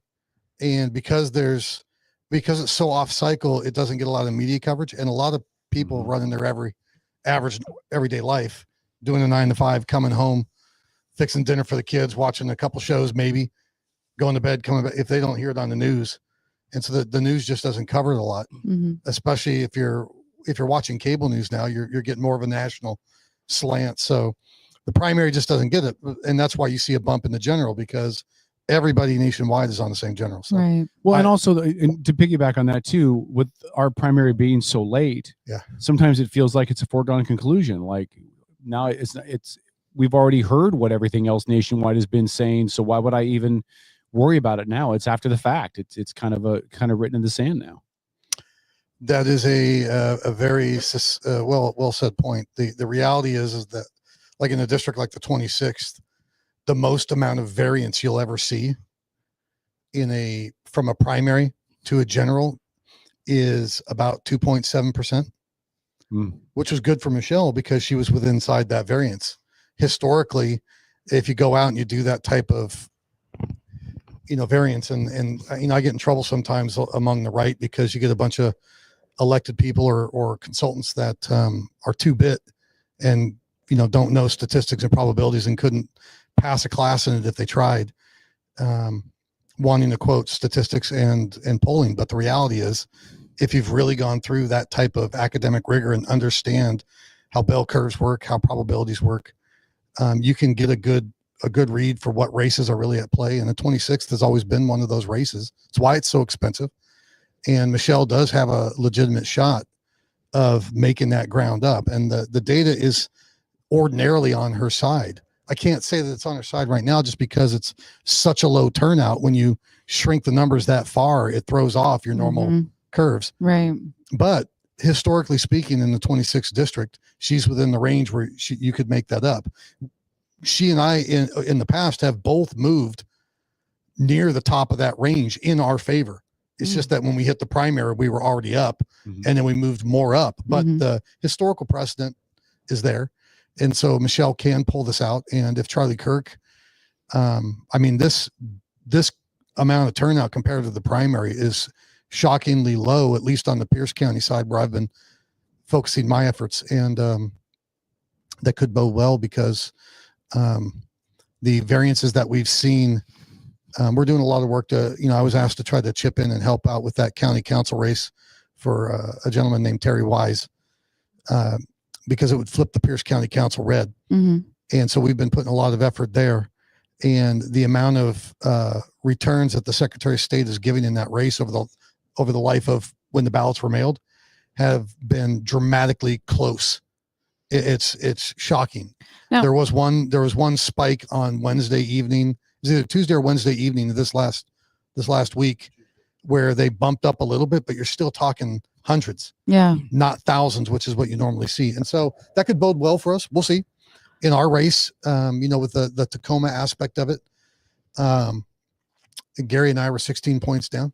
I mean, I've never been in a race like that. Even in my tightest races, I've only been like, a point and a half down, 0.75 maybe.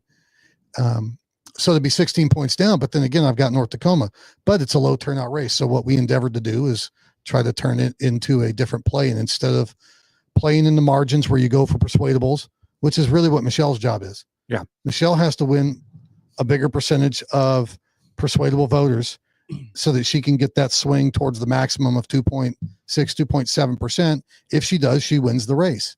Because the reality is that when that primary vote was cast, that's statistically your most accurate poll you're ever going to get. You're within plus or minus 2%, or in this district, 2.7%. That's more accurate than any poll that's a sample size of 10, 20, 30,000, 100,000 people, which nobody pays for something that big unless you're doing a statewide race. So, but she could do that, and that's her type of race. But for us, we just decided to, I'm sure if my opponents are looking, they've already figured it out now, but I basically went dark, and then I got Gary to go along with it. He was on board with it, but we basically just said, like, we're walking away. And then we privately started raising money. And then we worked with the party, and Dave was great at hosting some fundraisers for us and doing some asks. And so then we came on late with a massive get out the vote effort, because in my race, the part of my district that's not in Tacoma is in the 26th, where I have a lot more name recognition. Yeah. And I could hopefully drive out more conservative voters to help them vote for Caldeer, which is why I was asked to come tonight, because to address those things. Otherwise, I've tried to give Michelle as wide a berth as possible to run the campaign that she wants to run. And but if we can turn out those votes and catch the D's napping that ordinarily went away, our opponents haven't spent a dime. They were like, oh, we smoked these guys by 16 points. They're done. They've walked away. So if we can catch them napping and turn out a bunch of Republicans in a low turnout vote, if the Democrats stay home, then we can maybe catch them. So this is really interesting to me. I want to summarize this, make sure I'm understanding, because you're talking about two different ways to run a campaign, right? And so I just want to summarize this, make sure I'm getting it. For a race like Michelle's, where you're dealing with more numbers and maybe tighter margins, you're trying to figure out how do we convince the people in the middle, that gray area, the undecideds, to come over to us. So you're selling yourselves to that middle group that hasn't really committed yet, or might still be pliable. But for your race, Jesse, because it's not as well known as of a race, it's not as wide of a voting block, number of voters you're gonna ask to vote. You're not trying in your campaign really to convince the gray area. You're trying to focus on getting more Republicans out to the polls. It was the only option available to us. This type of campaign strategy wouldn't have worked in a regular campaign cycle, because in regular campaign cycles, you get a statistical or a normal type of distribution relative to historical precedent. And in that type of scenario, the most amount of variance you're going to see from the primary to the general is 3% approximately. Well, if you're 16 points down, if you go and you spend a bunch of money and you persuade all the persuadables to vote for you, then great, you've swung the race 3 points. So you're 16 point down in the primary, you swing 3 points, you win, you lose by 13 points in the general. But in a low turnout race where you're talking about 8% as of on Friday night, 8%, there are so few people voting that if you can just get your people out, and fortunately with the help of Dave and some people that were willing to take a long shot, we didn't sugarcoat it. We said, look, this isn't a normally winnable race, but if you want to protect your right for a sheriff, then sometimes you invest in the more risky investment. And so the investment here was these two need to win in order to get the charter review even a possibility of having a majority. And if you get them, well, then you get somebody like Jesse, you get someone with the business experience of someone like Gary, who's also a retired executive out of Intel, knows technology like you wouldn't believe. He's a great guy that way. But you get two really experienced guys and you can protect your sheriff. So do you want to invest or not? Some of them said yes. And then the corollary was, if you help that, this money is going to go into a strict get out the vote effort. So the downside is that it's going to, or the secondary impact is going to be that you're also helping Caldeir's race because half of our district overlaps with half of her. Right. And so from that aspect, we've been trying to drive out conservative votes. Michelle's campaign is, again, mostly focused towards persuadables. So us going in and trying to turn out conservatives ideally should help everyone. Yeah, the strategy behind campaigns is so curious, so interesting. It is working because, like I said, they, come out with this website and everything attacking, trying to pit conservatives against moderates. Their advertising said that, Michelle's a rhino, and it's almost like the conservatives are rebelling. And the truth is, they're getting around Michelle. It's too important this time. Yeah. I just want to say, especially for the far left that's trying to run this play, I love that I'm, 3 years later still living rent free in their head. I guess I did something well.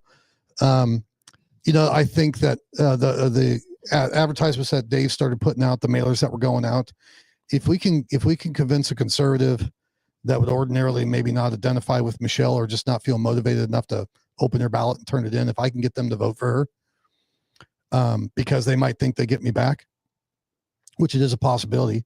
It took Dave a long time of leaning on me with a few others to get me to even say yes to being willing to throw my hat in the ring. So should Michelle win, I'm willing to serve. If they want me, I'll go back. If not, I've got better things to do. But I do know I could hit the ground running. In the history of us being in the minority, I've done more things in terms of budgetary successes, even from a minority, like stopping the tolls on the bridge and getting funding out here, getting our fair share, if you will. If I were Addison Richard, I'd be ashamed of myself for the amount of money he brought back to the district, especially given that him and Deb both are in the majority party and they couldn't bring back squat for the district. Right. Yeah. Michelle's doing more on the budgetary aspect than those two did combined. It's they should be ashamed of themselves. But the district, they chose him over me last time by a small margin, and they get what they wanted. So, but I could go back. I'd be willing to help Addison figure out the budget. Apparently, he needs some coaching. And you guys could go look and do the facts yourself. But in sense of if that helps Michelle, so be it. I'm really grateful to to be able to come on and hopefully clear this up. They're running this stupid play. I feel bad. It is tough to run at the top of the ticket. And, you know, I know what it's like to have all the cannons focused on me, and they've been, I mean, for them to go out and try to, you know, say that Michelle is ultra mega all the way down to she's a rhino, and, you know, somewhere in between, it just shows you how scared they are. For sure. And They're it just shows throwing up stuff to see where it sticks, right? Like, how can you be a rhino and ultra maga? Like, you can't. Well, the nice thing is, the nice thing from their perspective is that when you've had control of the government for so long, and then you can steer money to NGOs that turn around and give your campaign coffers millions of dollars, you can throw everything on the wall to see what sticks. And that's what they're trying to do to Michelle. It's not righteous. It's not fair, but, you know, this is politics. We signed up for it, but I'm happy to stand up and help where I can. The reality is if you're a conservative and you haven't voted, there is not a single vote that I can remember on fiscal policy where Michelle and I were different ever in the entire decade we were down there together. Not once. There were some social issues where we disagreed, but it's the right of the district to elect who they want. I never, even on your show, I never came up and said that Michelle should have voted the way that I did. And, you know, for however many times she ever came on, you know, she never did the same. I mean, it's the district's right to have a variance or some diversity in who they elect. And they got that. But what they did get, and what I think a lot of people missed because they saw that we took some votes opposite each other on social issues, and what they really missed was that they had two tenacious fighters. And I watched a little bit of the show last week, and Chris made a great comment, and I hadn't thought of it in those ways. For as long as Chris and I have been friends now, I don't know that he'd ever expressed it in the way that he did on your show, which was we really helped each other. We were symbiotic in that regard. I was bringing out conservatives to help her. She was bringing out more of the moderate side to maybe help me. And if that was the case, well, then maybe that's a sign that us burying the hatchet and moving forward could be a good thing for the voters out here. And so I am supporting Michelle. I was going to ask, can you put that to bed? Because there's still people I hear that say, well, they don't like each other. Like that's not true. Yeah. No. Okay. Well, look, I can put that very easily to bed. If you go back 8 or 9 years ago to even times to shows that I did with you guys, and you'd ask, you know, you'd ask questions like, what's it take to be effective down there? You know, some generic questions, and you gave me a little bit of a wide berth to give an answer.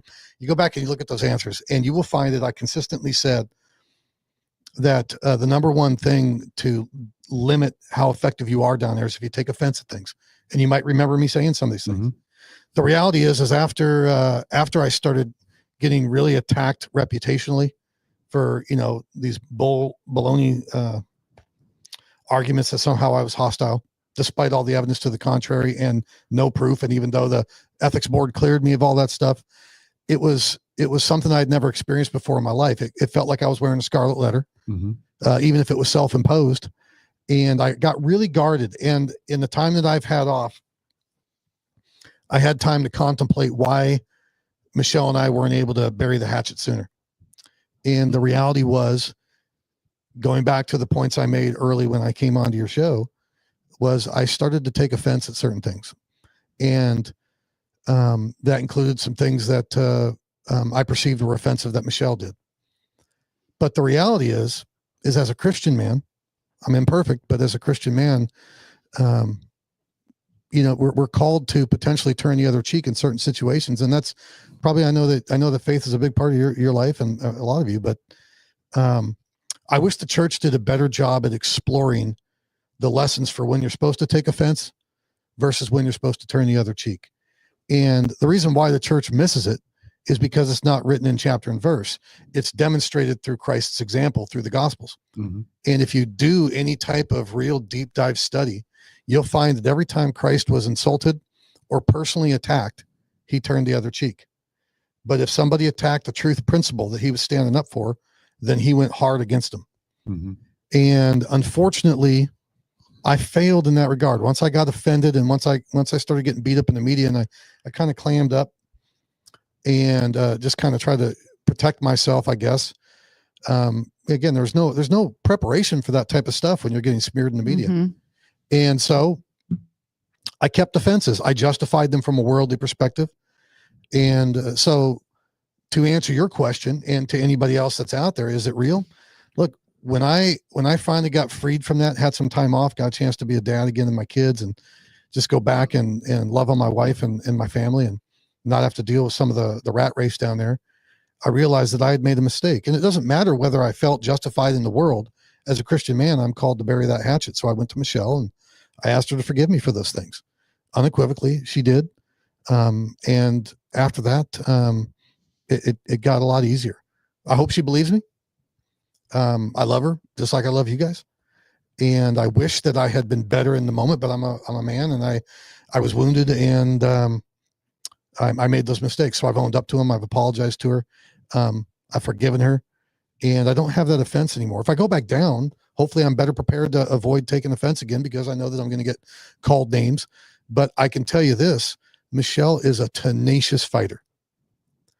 And the fact that the Dodgers fan said absolutely. The Dodgers fan said absolutely. That's right. She is. And oh my gosh, Dave, this is the last time.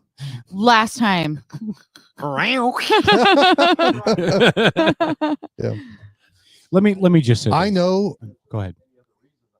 You're not on a microphone. So Got it. Go ahead, Jeff. Go ahead, Jess. I know her opponent. That lady is a tyrant. I've negotiated behind closed doors with her when she was serving on the school board. Mm-hmm. And what people really need to realize about her is that she has run 3 campaigns before this and never been challenged. So she was appointed, and then she ran 2 school board races, never had an opponent. And so she ascended the throne without having to pay the price. And there is a certain rite of passage that Michelle has gone through, that I went through, where you're knocking on doors, you're engaging people where they are. You're hearing their stories.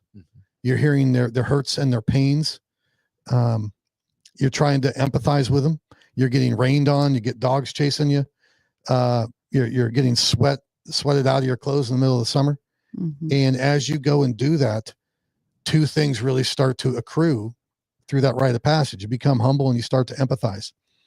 And one of the biggest problems I've seen is in people like Deb Krishnadasan is that, yeah, that's how you say it. First try? Yeah. Well, he's got some experience. I've known her for a long time. Sorry, I'm still going to call her Deb. Sure. Go ahead.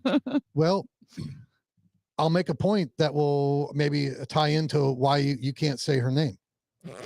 And it's a legitimate point. Okay. And it dovetails into this, is that she hasn't had to go through that rite of passage. She got the title, she got the authority without having to go through that. And as a result, I've seen in my career that people that ascend the throne that way, if you want to call it that, or that get that level of authority or title, they start to operate with a level of arrogance and hubris because they just haven't gone through that rite of passage.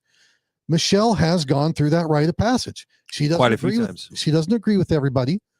And yeah, there are people that maybe she's not the cup of tea. There are other people that she's the perfect cup of tea for, just like me. Yeah. And in that regard, Michelle is a far superior candidate, because this other person, when I've negotiated it with her behind closed doors on, whether or not I would endorse a bond or a levy proposal that they wanted for the school district or so on and so forth, she operated with an arrogance that was just, I was like, man, how do you, and then I saw her during COVID, the way she treated parents and the policies that have come out of that school board district that have utterly just decimated parental rights because she just doesn't care. Mm-hmm. And then on top of that, you learn that she's from money and is of money and doesn't care 2 cents about any of the low income or middle income here in Kitsap County. That's a fact. She doesn't meet with them. And so let me ask you, did she have enough humility to come on your show? I haven't seen every show. I'm assuming she hasn't, because if she had, you'd probably know how to say her name. Probably would. And ordinarily I would say that somebody that goes through that through no fault of their own didn't accrue the empathy and the humility it takes to be a good leader. But watching this campaign and watching Michelle go out there and put herself forward facing the people, and watching her opponent avoid every opportunity to do so, just tells me everything I need to know about how she'll treat people if she's elected to office. Right. She'll treat them with disdain because she thinks they're beneath them. And Michelle, whether you like her or don't like her, whether she fights with you or fights for you. She at least engages. And that's an act of a humble heart.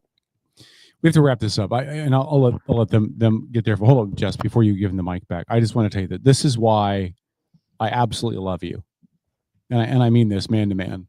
Like, do you want to sit here? No, look, Dodgers fan, shut up. Tonight. Baseball game. No, I just the fact that you're willing to be transparent and say I messed up. I got sidetracked. Like I wish more elected representatives were that way. They could just honestly say, instead of blaming the world around them, which is what a lot on both parties do, you just take ownership and you say it and you own it, and that's what it is. So I have anybody who's listened to this show for a long time, I love you to death. I think we need more Jesse Youngs in office at all levels. And sometimes I think you're too smart for this. Like, you're a smart dude. He is really and sometimes I think you're just too smart for the excuse my French, the bullshit that goes on at Olympia. But I wish that there were more Jesse Youngs out there doing what you do, because you're above reproach. Your integrity is amazing, and I love you to death. And thank you for saying that. So it's nice to see you again, and it's good to see you. I appreciate the kind words. Thank you. Good to see you. We need to hang out and not talk politics sometime, because I miss the heck out of you. Yeah. Really quick, I want to ask you guys: did you guys see Michelle Caldier's Halloween costume? No, I didn't. No. Did you see it, Dave? Halloween costume. Her Halloween costume. She totally trolled. Like, I'm not saying she's following Trump, but she totally trolled everybody because she came out in the yellow. In the yellow dress that they use in all the attack ads. Costume, but she trolled them. And she was that like, was brilliant. She's like, "What's my costume? It's the yellow dress I wore in all the attack ads." I thought it was great. Dave, do you have any parting things before we wrap this up, as we're at the end of the hour, and anything you want to say, anything you want to stress? We are in a very good position right now. We're going to spend the next 2 days trying to get more people out to vote. Right now, it's just going to be turnout, nothing but turnout. Mm-hmm. We've given the right message. We've put the right money into it. We've done everything that we can. I'm feeling very optimistic. I just think that everyone's done a good job, and we'll just see what happens on Tuesday. Amen. Yeah. Well, I love your hard work, man. I really do. Like, you're never afraid to talk. You're never afraid to come on and chat about stuff, and you're always up front and always have time. So I appreciate it. Anytime you want me, Well, can you wear I was out of town for the baby oil, and now I come back and you're wearing all this Dodgers crap. I think the listeners and viewers would rather see in the baby oil. I really would be okay without having any baby oil anywhere near us at all, actually. Amen. Thank you. Your team is going to be solely responsible for a labor shutdown, for a labor stoppage, and a renegotiation of contracts, and a hard salary cap. Well, I just know that my ball players are making enough money that they can ride it out. Oh my God. Yeah, I mean, half of yours are illegal immigrants, so I mean, are you from SoCal originally? That is true. I hadn't thought about that, Paul. That's a great point. Hey, are you from SoCal originally? Mariners were that close. I know. Are you from SoCal originally? Could you not rub that in our faces, please? Wait a minute. Are you from SoCal originally? Yeah. Okay, that's why you're a Dodgers fan. California. I totally grew up in Southern California. Okay, Alberta, Dodgers, Rams, Lakers. Because if you were a Seattleite your entire life and a Dodgers fan, that we would have a much bigger discussion to have. Definitely. Here. But if you grew up down there, I give it to you. I became a Mariners fan. I used to be Angels when I lived down there, Mm-hmm. and then when I moved up here, Ken Griffey Jr. and that '95 season. Yeah, Edgar Ichiro. For sure. Jersey. Yeah, I've got the. So okay, then I'm going to ask the question, which I'm sure a lot of people have asked you: had it been the Dodgers and the M's, would you have worn both jerseys? Would you have rooted for either team and just enjoyed the series, or would you have still rooted for the Dodgers? No, it'd be the Dodgers. Okay, absolutely. I don't blame you, and I think that's awesome. I'm loyal and true to the Dodgers. Yeah. It's better than Kevin is with the Seahawks in football. Yeah. Shut up. Living with my father just couldn't be any other way. Yeah, no worries. Yeah. Jesse, it's been ingrained in me. All right. I know God's got your back. You're gonna do so great on Tuesday. Yeah. Hold on. I want to give Jesse a chance. But anything else you want to say, Dave, before we cut loose and wrap this up? No. If we get the victories that I'm looking for, I'll be here next week because we got that baby oil bet. Oh my God, there is not. Literally, I'm calling out sick right now. Well, you did say that if Caldeer wins that race, you're going to bring her onto the show. I talked to her. Did you? She would. She would. She would. Okay. I told her I would escort her here and I would protect her from you. And you're gonna bring baby oil with you. Is she aware I That's publicly smart. apologized? Is she aware? Yeah, of that was the next question. Yeah, she is aware. She is aware that I Yeah, publicly yeah. apologized. Yes. All right. Oh no! Listen. When you posted that you voted for her, I took that and screenshot it and sent it to her by a text, and she was, shall we go outside and see if hell froze over? Well, I just like the fact that she is pleased. I said that's a good sign when you got Kevin Chambers, you're doing good. yeah, you're good. Yeah. Jesse, do you have anything you want to add? Anything else you want to say before we wrap this thing up? Well, I'm glad to be back. Dave, thanks and Alicia, thanks for working it out. I'm glad I could come. It's nice to be back in front of you guys. Maybe the Lord has some more of that in store. We'll see. Heck I yeah. hope so. You both have open doors. Like we'll have you guys back anytime. I love having you guys on. Your knowledge, your experience, your willingness to be frank. I just think it's great. So Yeah. we'll do this again soon. All right. Although you're not going to be wearing that Dodgers crap next time. I'm Seriously. yeah. This is gonna be a Dodgers free zone. Yeah. Actually, my championship attire. Oh, his championship attire will be. There you go. Oh my You have my permission. You can wear it. All right. So here, Notre Dame, go Irish, national champions. Yeah. Coming up. Oh my God. oh, Gonna can make you it happen. stop with that? Listen, the only Go thing Irish. guaranteed in life is paying taxes and the Irish choking in a big game in the middle of the season. Like What are you talking about, dude? they every year they Didn't they they go to lose the a national game. championship game last year? And what are you talking happened? about choking? And what happened? Dude, that was a tough No, fought game. They always come up short, and I don't know Tell why. me you're not glad. That's Tell an me Irish you're not thing, though. glad that Brian Kelly got fired the way that he did. I thought that was great. I really did. I thought that was That gave me so much joy. It did. It did. Although I'll be honest, I'm a little bit of an LSU fan because of my dad. My dad was a LSU. Oh, I fan. love LSU. Yeah. Kelly was just the wrong hire. The way that he dogged out, I despise that guy as a coach. And unfortunately, LSU had to go find out 4 years. Oh, And you want my prediction? tell me, I'll give you a prediction. And we got to wrap this up. Brian Kelly is going to be the Huskies head coach next year because Jed Fish is going to go take that Florida job. That's what I think is going to happen. Don't. That's what I think is going to No, happen. you're off, Kevin. Kelly You're done. is just You're cut off. he's a piece of work, man. But I just think Husky brass is going to sell it. I think that he's going to want to go to a major conference. I think that the boosters will step up. I think Fish is gone. Fish, I don't like Fish as a coach anyway. He just seems like he's chasing the next rung on the ladder, and every stop that he goes to, he doesn't have any loyalty to anybody but himself, which is a shame because the Huskies, if they win out, they'll be in the playoffs.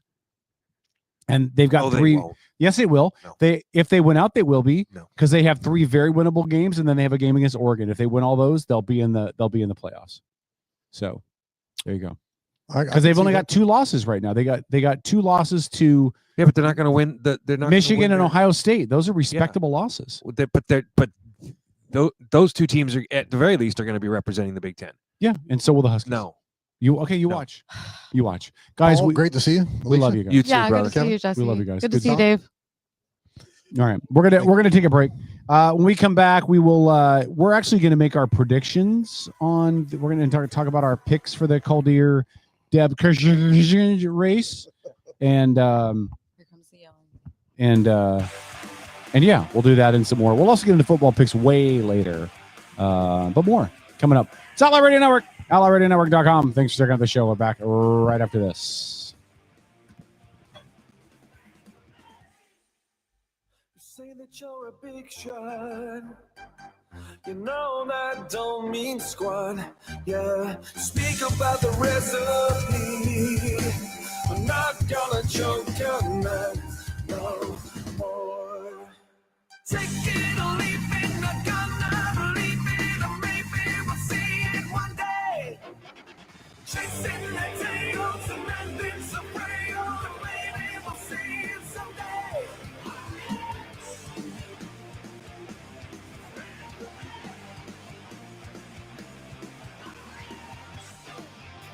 We're getting it all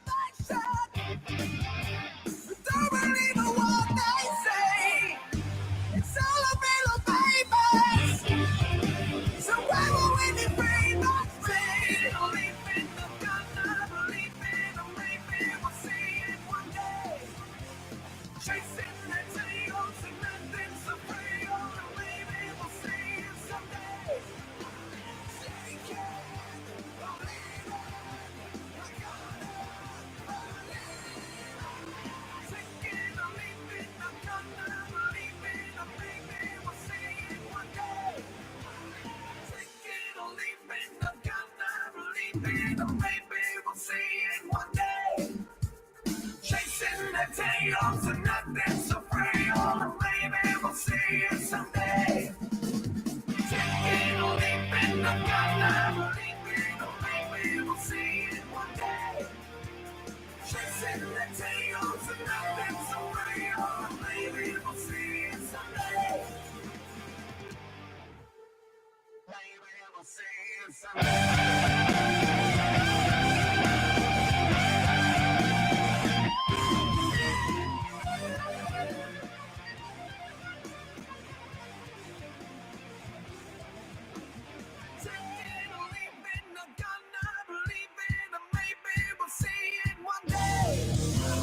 Chasing the tails and nothing so frail. Maybe we'll see it someday.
Blinking eyes like hazard lights on these late night drives with you. Cigarette smoke covers hazel eyes, and I don't know what I'm supposed to do. I'm sleepless. I need this. And it makes no sense how you just up and left. You just up and left me. 'Cause I heard that the road you're on is one that leads you home to me. It's I hate how it ended. Broken romantic. It's I know we're history. All right, it's the Outlaw Radio Network. We're coming back to you. Whole crew is here. No, look, you know what? And the political talk has kind of died down a little bit. For those that maybe it's your first time listening or whatever, understand something. When we bring political figures in, folks that really know what they're doing, we let them talk.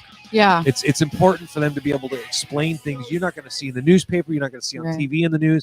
Like really get some behind the scenes kind of stuff. And because the more you understand, the more apt people are to make choices that are in line with our values and things that are going to make the state better. Too many people are too ignorant of too many things in politics in this state, and it shows. Yeah, it does. What was it called? Barbecue to you? Is that what they're called? Yes. Yes. Yeah, the best. This is literally the best mac. I usually don't like mac and cheese. I mean the meat. This mac and cheese is probably the best mac and cheese. I've ever I'll had give in you my life. I'll give you an idea for a great meal you will love, Kevin. Mhm. So make yourself some pulled pork with a good sweet barbecue sauce, Mhm. and then put it on top of macaroni and cheese. So here's the You'll problem. be in heaven. I'm not a fan of pork. Do most beef. of the time. You Like do- I love bacon. Do beef. Yeah, I could do beef brisket or even chicken. It doesn't beef matter. brisket. Yeah, Beef brisket. beef yeah. brisket. Yeah. Just do that pulled meat. Put it on top of the macaroni and cheese. I say any kind of meat on top of Yeah. macaroni and cheese works. Yeah. F-bomb. It might. Yeah. I've just only ever done. Oh, F-bomb has a mac and cheese recipe that's really close to this one. Yeah. So I'm a little biased. I might maybe like It's okay to be more, biased, but you know, especially towards your wife, brother. Yeah, It's yeah, all good. yeah. But it's really close. That's a pretty damn good mac and cheese. Yeah, yeah. Their food, their sauce is. I as have good as nothing to mine. say about the mac and cheese, but the meat was delicious. Yes, it was. Yeah. Can you put that All on right. there? Good Lord.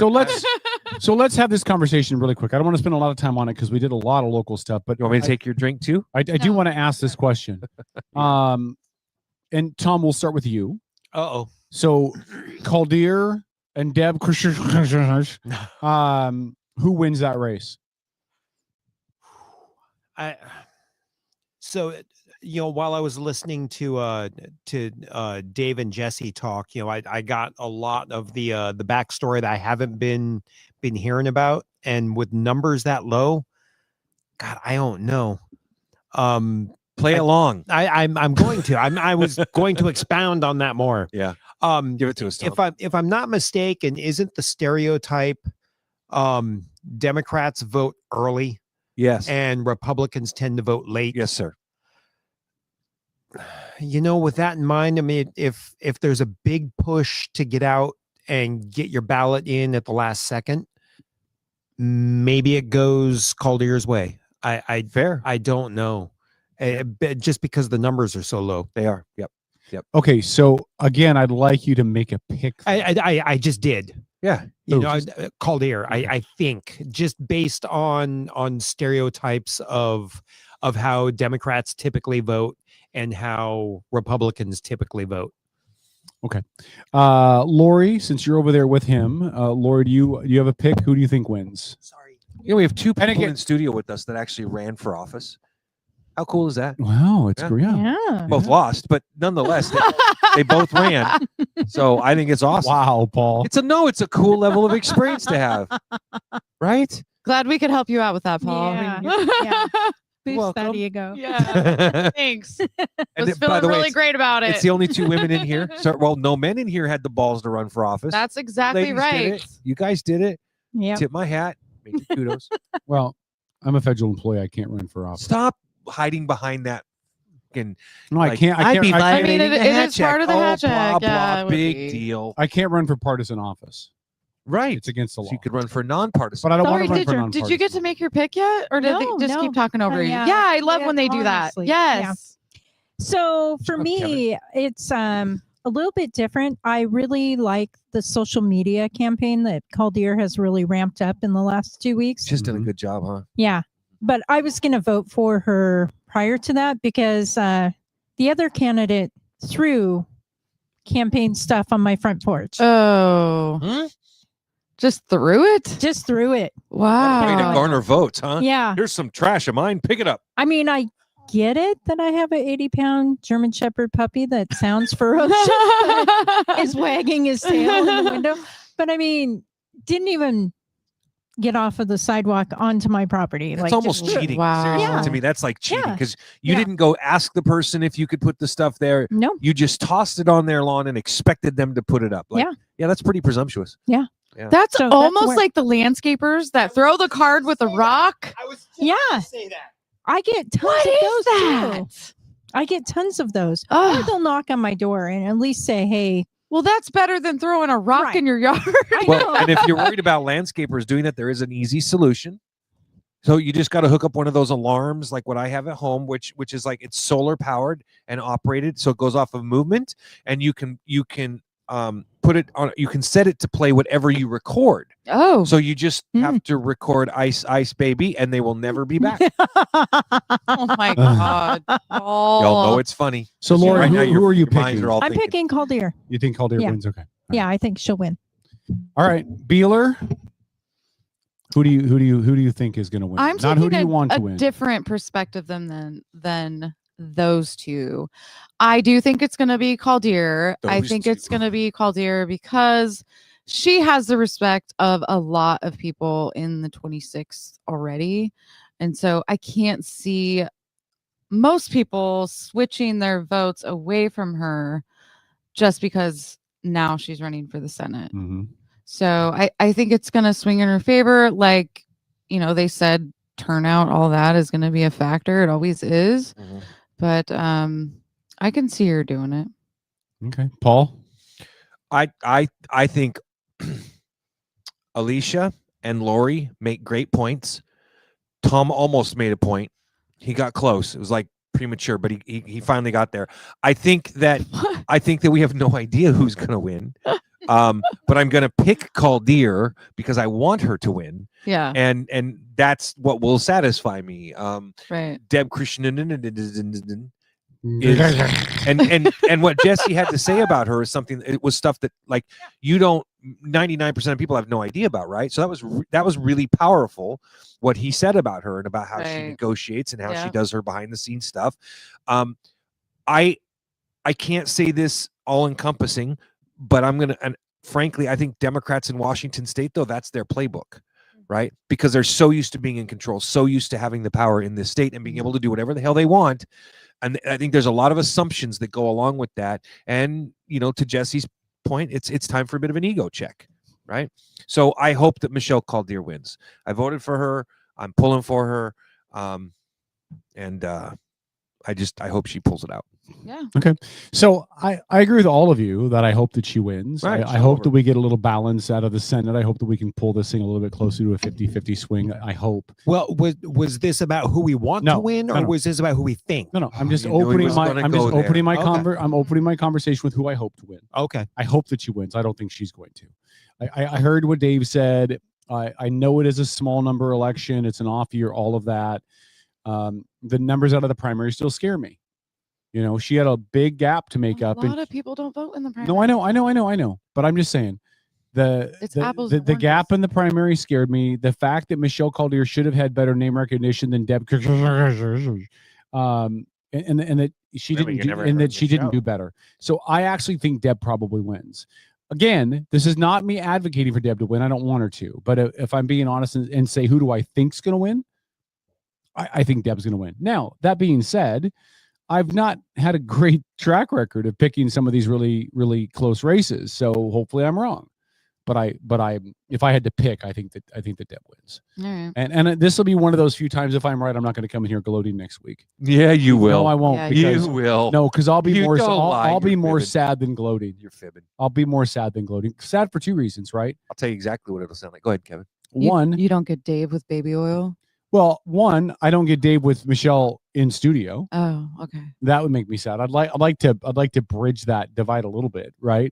As long as she But brings two, her 20 bucks. but two and more. Stop it. It's been really hard for me not to bring that up. But two, and most importantly, again, it just further strengthens the grip that the Democrat Party has in the legislature in Olympia, and at some point that has to get broke, and it has to start to pull back to center a little bit. And this to me is like the gubernatorial race last year, right? These races that should easily be attainable for a conservative, for a Republican, right? That a Republican should be able to win that race. And then we get to the gubernatorial race last year, and not only did they not win, but it wasn't even close, And so, why do you think statistically we should have won? Should have won. We've had a Democrat governor for a long time. I'm not saying we should have won. Okay. But I'm saying we could have won. You're right. We could have. Yeah. Some of those gubernatorial races that we've seen, some of the other state races we see, like we know coming into this, congratulations, you're Republican, you're going to get your ass handed to you. Mm-hmm. We just accept that. But in the gubernatorial race, we had some hope. We thought maybe Reichert can at least make this close. Yeah, I totally felt that way. And he got his ass kicked. Yeah. And so as I look at this race with Caldier and I feel the same way I did about the gubernatorial race. Boy, this should be a close race. This is one where we could really play into that Republicans have a chance. And maybe I'm a little gun shy now, and I'm a little once bitten, twice shy. Because I've gotten my hopes up before. All right.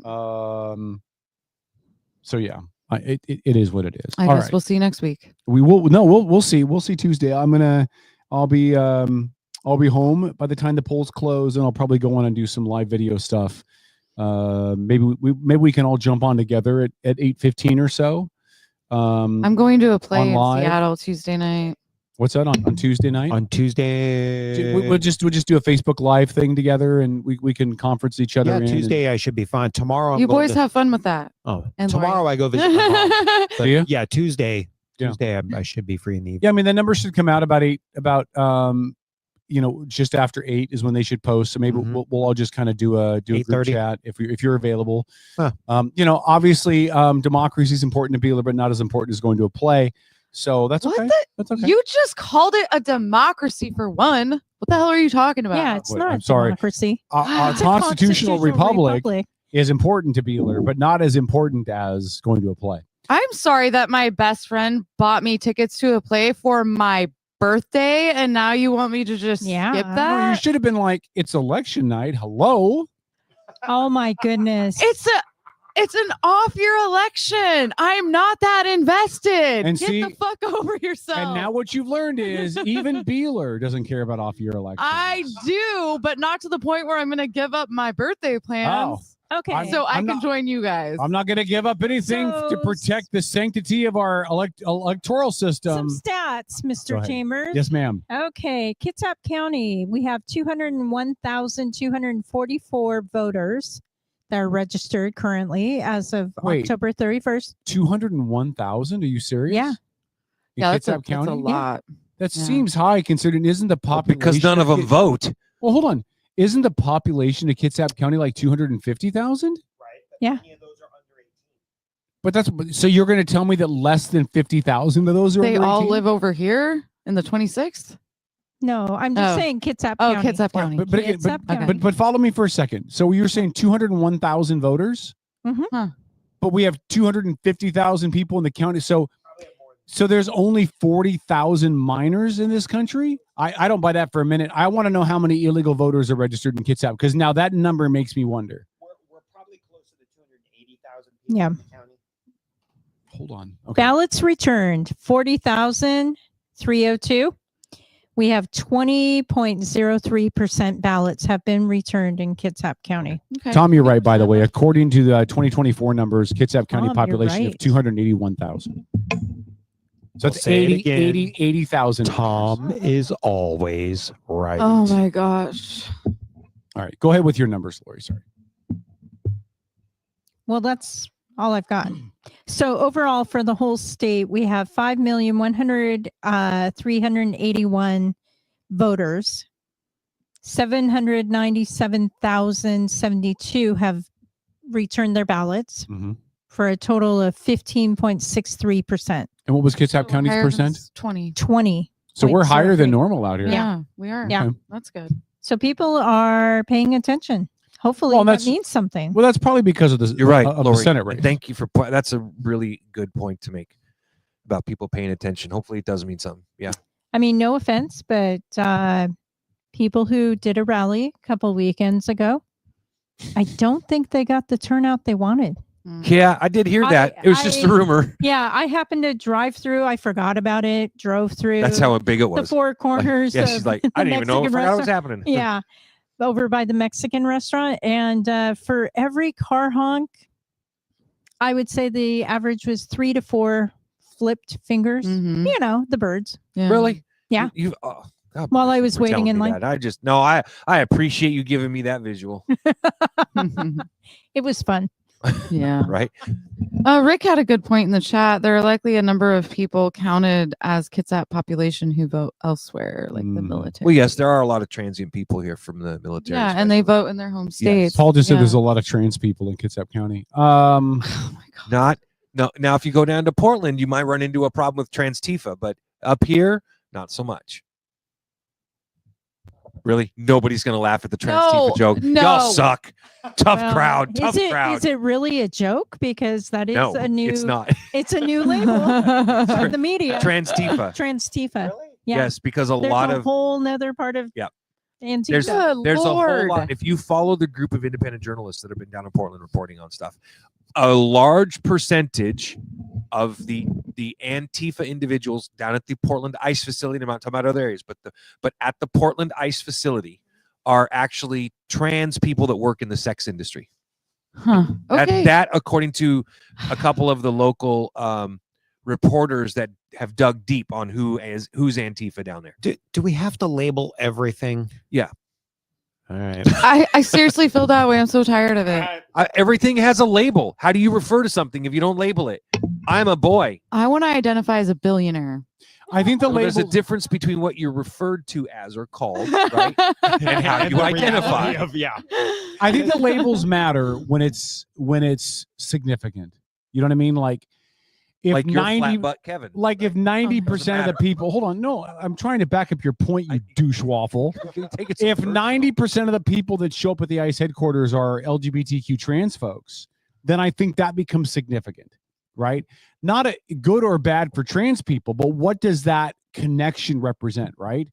If you've only got 20% that show up that's LGBTQ trans, then the label doesn't matter. But when it becomes encompassing, maybe encompassing, then you have to ask yourself why. Yeah. Right. Then that's why Tom, that's why I think labels come into play. And I think some of those independent journalists have actually shown us why it's relevant, and it's relevant because the behavior denotes mental health issues, because it's off the charts. And the off the charts behavior, you begin then starting to look, well, why are so many people responding in this way to this action by the military or by the government or whatever? And then you learn, oh, a good deal of them are, right, trans identifying sex workers. Mm-hmm. If you start seeing a bunch of trans identifying sex workers standing on the street corners, bashing in windows and headlights and throwing stuff at people that are trying to drive by and go home, and you have to ask yourself what binds them all together. And I think that it is relevant to be able to say, right, well, I think there's a fair amount of evidence to suggest that there's some mental health issues going on here within this group, and maybe let's just say, let's call it a term of endearment. They like being called Antifa, and they're right, and they're trans. Okay. I just combined. Peter's getting a headache. Seriously, I am so done right now. But I will say this though. Not with you, just I don't know what to topic do to in keep her general. happy. Can we just move on? I don't know what to do. She's a woman. You can't make her happy, Paul. Oh Apparently no, not. they're. I mean, I was very happy when I was eating that meat. I'm gonna leave that alone. I'm gonna leave that all kinds of alone. Somebody buy her battery. Look, Oh my god. Here's what I'll say though. I do wonder why the trans community gets behind these causes that have nothing to do with them and works out badly for them. Like trans people for Palestine. Right. You realize they'd throw you off the roof, They right? really would. I mean, I get it, but you realize they would sacrifice you. But knock yourselves out. Getting involved in the ICE stuff. Like I don't understand. Some people are going to protest just because it's Trump. Like literally Trump could come out tomorrow and demand a cure for cancer, and these people would come out and rally to keep cancer so doctors could still have jobs. Yes, Lori? You do understand that most of the people who are protesting are paid, right? No, most Yeah. of them are not. Yeah. No, I think the organizers probably are. No. But I think most of them are not. I think most of them are, hear me out. I think most of them are lonely, displaced, unconnected people that do not have a support system, that are looking for something bigger than themselves to accept them, and they glom onto this. I don't think most protesters are paid. I just don't think there's enough money out there for that. So but I think the organizers probably are. Let me And- say this yeah. to credit to what Lori is saying. Oh, you're gonna agree with her again? Well, hear me out, Kevin. What I'm saying Kind of is, dog this and may pony be show what this Lori is. is referring to. There is a great deal of fact-based evidence to show that there are nonprofit organizations and non-governmental organizations that are buying materials and supplies in order to assist and to help these they actually protesters. are. Right? I would agree with that. Which there's- is funded by taxpayer dollars. Yeah, and which is why it's important for the feds to do what they've now said that they're doing, which is to follow the money trails. Yeah. Just like they did with the war on terror, right? Hey, who's putting out all this money that's causing us, hundreds of thousands of dollars at our government buildings? Yep. Yeah. But So- there's also evidence Yes. that I have personally seen where if you're registered as a particular type of voter or through a college system, whatnot, you can get a text. Would you like to earn $50 on Saturday? Please go here, meet here, and we will pay you. Dang. I, unlike Kevin, absolutely believe you. Okay. And I told several of my offspring, you do that, go find another place to live. Mom, I made $50 this weekend. Oh shit. Not at my house. Right. You can protest all you want, but if you're being paid for it, you're not protesting. Because then, and You're a paid stooge. Right. Well, and I had a conversation with one of the local folks that goes down, and he Mhm. doesn't necessarily do counter protesting, but he's Right. I'll say, for lack of a better phrase, and you know who you are, you can't go down there with the idea of reporting on stuff as an independent journalist and making yourself the story. Right. It's so important to stand back Mhm. and record what is going on and put it out there for people to comment and talk about. Yeah. Otherwise, you're what we call an activist. But that's part And of the you can issue, be- though. You can be an activist, huh? But that's part of the issue, though, right? Because Brandy goes down there to try to get video and record it, and then she gets attacked, thus making her part of the story. But Like that's different. No, I don't know, but I'm just saying, even when you try to go down there just to report, Not disagreeing with you. yeah, disagreeing. they make you, yeah. Yeah, and that's where let's be honest, if Antifa stood there and was just loud and hollering in the faces of ICE agents and they left it at that, people wouldn't care. Yeah. They wouldn't. Mm-hmm. But they attack civilians in cars driving by. Mm-hmm. They attack they have an entire safe house system set up there. By the way, the dude's name is Chandler. And he lives 2 blocks over from the ICE facility. And his entire apartment building, he's comes from a wealthy family, and the Oregonian went in, did a story on him, and he uses his house as a safe house. So what happens is when one of their people physically assaults someone, like what happened to Brandy or Katie Davenport, they put their umbrellas around the individual, and it's of course why they all dress in black blocks, so that you if you're identifying the suspect, he was in black, and then they escort that person to the safe house. Well, they're wearing a mask. You don't know who it is. So all you there's no system of identification against the people that violate laws by assaulting people. So. And Paul, was it ever disclosed about that safe house? We affectionately call it "Everybody Poops at Chandler's." Well, I thought Jonathan Cho had mentioned that it was like federally subsidized housing. So that I did not read, but I will look that up because that's a great point. And that he was calling for the feds. He had a meeting that he had to go to after Brandy was assaulted. Yeah. He went back to Washington, D.C. and was providing not only video proof, but additional proof that it might be federally subsidized. So I think they're going to start that absolutely shutting that could down. be something. I know I've watched about 6 hours of Nick Shirley's stuff live and unedited. Yeah.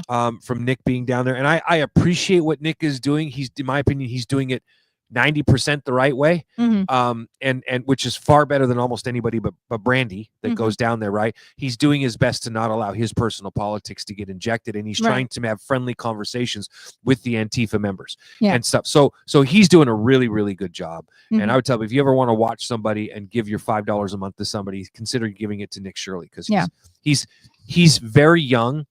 But I think in a lot of ways, he's young enough so that he hasn't learned how to inject his own opinion. So in a way, he has that youthful innocence still in his. That's in always his stuff. nice. Yeah, it is. Yeah. Yep. I want to change the subject really quick. We can't spend a lot of time on this, but I do want to bring it up because I think it's relevant. The Trump administration has been very loud about foreign intervention. Right. So first the pouring of supplies and aid into Israel and into Ukraine. And then we have them going after the drug smugglers on both sides of Mexico now. They've hit in the Pacific and in the Gulf of America, Canada, Mexico, whatever they call that body of water now. There was rumors that Trump was preparing the military to go into Venezuela. And then the Trump administration, some stuff was leaked this weekend that he has told the Department of Defense, I'm not calling it the Department of War, knock it off. The Department of Defense was told to prepare for potential incursions into Nigeria over the murdering of Christians. Nicki Minaj. Nicki Minaj came out in favor of it, which surprised me. But because she's a Christian from Nigeria. But I didn't know that. But the Trump administration has told the DOD to prepare to potentially get involved, including maybe they have not ruled out boots on the ground in Nigeria. Right. It's Boko Haram that is there and ISIS, and they are literally just massacring people that are Christian. Here's the question. I don't advocate for any of this stuff, right? So I'm not saying, oh, good, there's a whole bunch of Christians getting murdered in Nigeria. Or married, kind of the same thing if you're a man. You certainly don't publish that announcement in the Nigerian newspaper. Reasons why Kevin is single. And will be for a very, very, very, very long time. Yeah, but every very kind of like a little knife. Is he way overstepping at this point internationally on U.S. military involvement, Venezuela? Bodies of water now, maybe in Africa. Like, is this at some point, is he going overboard? It's a good question. You want to go first? Yeah, I'm just gonna say I know for a fact, and I'm sure that everybody else on this planet knows for a fact, that the government and especially the president has way more information than us peons. Speak for yourself. I'm not a peon. Well, hold on. What does that mean, though? So he has more information. He has more information. Obviously, there's Peons something are else little going green guys on in for him to come to that World of Warcraft. conclusion. Right. Well, He doesn't come at things lightly. When have we ever seen that from him? No, hold on. I'm not suggesting he's making this decision lightly or correctly or wrongly or anything. Right. Kind of the overarching question I have is, at some point, is this too much foreign involvement overseas? When a lot of people have said, like Tom's ilk, I think I'm going to speak for Tom. Let's focus on what's going on in this country and our borders and our stuff, and let's not get involved in every slingshot match in every other country around the world. Which is moot if he knows more than we do, Kevin. That's the whole point of what I'm saying. I was going to compare you were asking the question, are we overstepping? I mean, I was going to say, is it really any different than the West's involvement in Gaza and Israel and all the rest of that? Yes, it is. I disagree. But I'll explain why. when it's my turn. I You go ahead. disagree. Go ahead. You don't have to Because disagree with me. we're good. I mean, we're sticking our fingers in things that are outside the borders of the United States, and they don't concern us. Period. I think that's a good fair point. Yeah. But how do we know that? Well, because we have the court of public opinion. Nigeria is outside the United States. No, I'm saying that. But what What? if we have American citizens right now that are on some mission trip trying to preach and they're being murdered, but they're American citizens? But and I have we a shouldn't lot of do anything about that. So there a lot is of emails from Nigerian princes to say otherwise. There is inherent risk in traveling outside your home country, especially to some yes. parts of the world. So you Ireland. need to be you need to be accountable for your actions. But I mean, on the other side of that coin, yes, we do need to. I mean, the State Department should protect American citizens. Thank you. So we But- don't know the story, so well, we can't make you're right, a but we conclusion don't. about We this. don't have all the details, but we don't need to be involved outside our borders. And Alicia, this is called talk radio. You kind of talk about what you know, and you Yeah. can't assume what you don't know. So you have to talk about what you know. Oh, I was talking about what I know, though. I know that the president has information that we don't know. Wait a minute. So wait a minute. You're completely comfortable at this point saying Donald Trump, one of the most boisterous, egocentric, powerful. Okay, Paul. Curious men. Okay. Curious. One of the things I've noticed. Hold on, let me Oh finish my the question. gosh, okay. Knows more about what's going on in Nigeria than we do, and that we should just blindly accept that. No. When we deal, or not blindly, but we should just accept that he must know more, so that makes it okay. That's not what I'm saying either. Okay, so what are you saying then? Because what I thought you said was he must know more than we do, so we just need to accept that he knows more, and that's why he wants to do it, and that makes it okay. That is not what I'm saying at Okay, all. I'm okay. saying that he has more information than we do, so he's making an informed decision. And as I was going to say, with this go around with Trump, he's reminiscent of Roosevelt. He is walking with a big stick right now. He is laying down the line for other countries, which is exactly what we need. Exactly what I was going to say. Just because he's saying he's going into history. just because he's saying he's going in there doesn't mean shit. He's holding up his big stick and he's saying PR. All right, my turn. Okay. Ready? Yes and no. Okay. You always say that. No, well, I'm saying I'm going to explain why. And this is. I this get is to pretty go good. after Paul. Do you want to go first? No, Okay, I want to hear what okay. you've got to say. So if we look at things that impact Americans, deaths in the street, fentanyl, serious issue, it's got to be stopped. How do you do it? You go to the source, which is what they're doing in Venezuela. Now it's been reported by a bunch of different outlets, right? That Trump's looking at putting troops on the ground. The White House has denied all that. I don't know if it's true or not. I don't care if it's true. It's like one of the things in talking to many active duty military personnel, they agree with it. They're like, no, let's blow them up out of the water, right? They're like, let's take out the drug cartels that are running that country. Take out Maduro if we can. People are like, but it's regime change. Don't care. Don't care. So what? Put somebody else in there. I don't care as long as fentanyl stops flowing into my neighborhood. Where if I see somebody collapse on the sidewalk somewhere and I touch them to give them CPR or mouth to mouth, and I can die, right? Like fentanyl is one of those things. It is it is an inherent danger to all of America, irrespective of your status or your place in this country. Anybody can die from a fentanyl overdose. Absolutely. I had a niece that 16 years old was smoking pot with her friends at a party on a weekend. The pot was laced with fentanyl. She died. Wow. That's how easy it is, right? And so that's that part. Okay. Now we look at what's going on in Nigeria. Nicki Minaj, thank you for the nice tweet. Doesn't really matter when it comes to international politics, but still cool, and it'll win you some points, right, in the popularity contest. Now, having said that, is Boko Haram dangerous and a serious threat to Christians? Absolutely. But if you're going to say that because of the genocide happening there, how do you justify not taking the same actions with genocides in other places? You can't look at what happened, and everybody, not been quiet about my support of Israel and Palestine, but you can't look at the Palestinians being butchered and murdered by Hamas after the ceasefire and say, not going to touch that one, but I am going to go in over here. But I'm a firm believer in strength through power. The United States, when we take a backseat and are not the world's policeman, the world goes to shit in a handbasket real fast. It really does. And I say that because we are capable.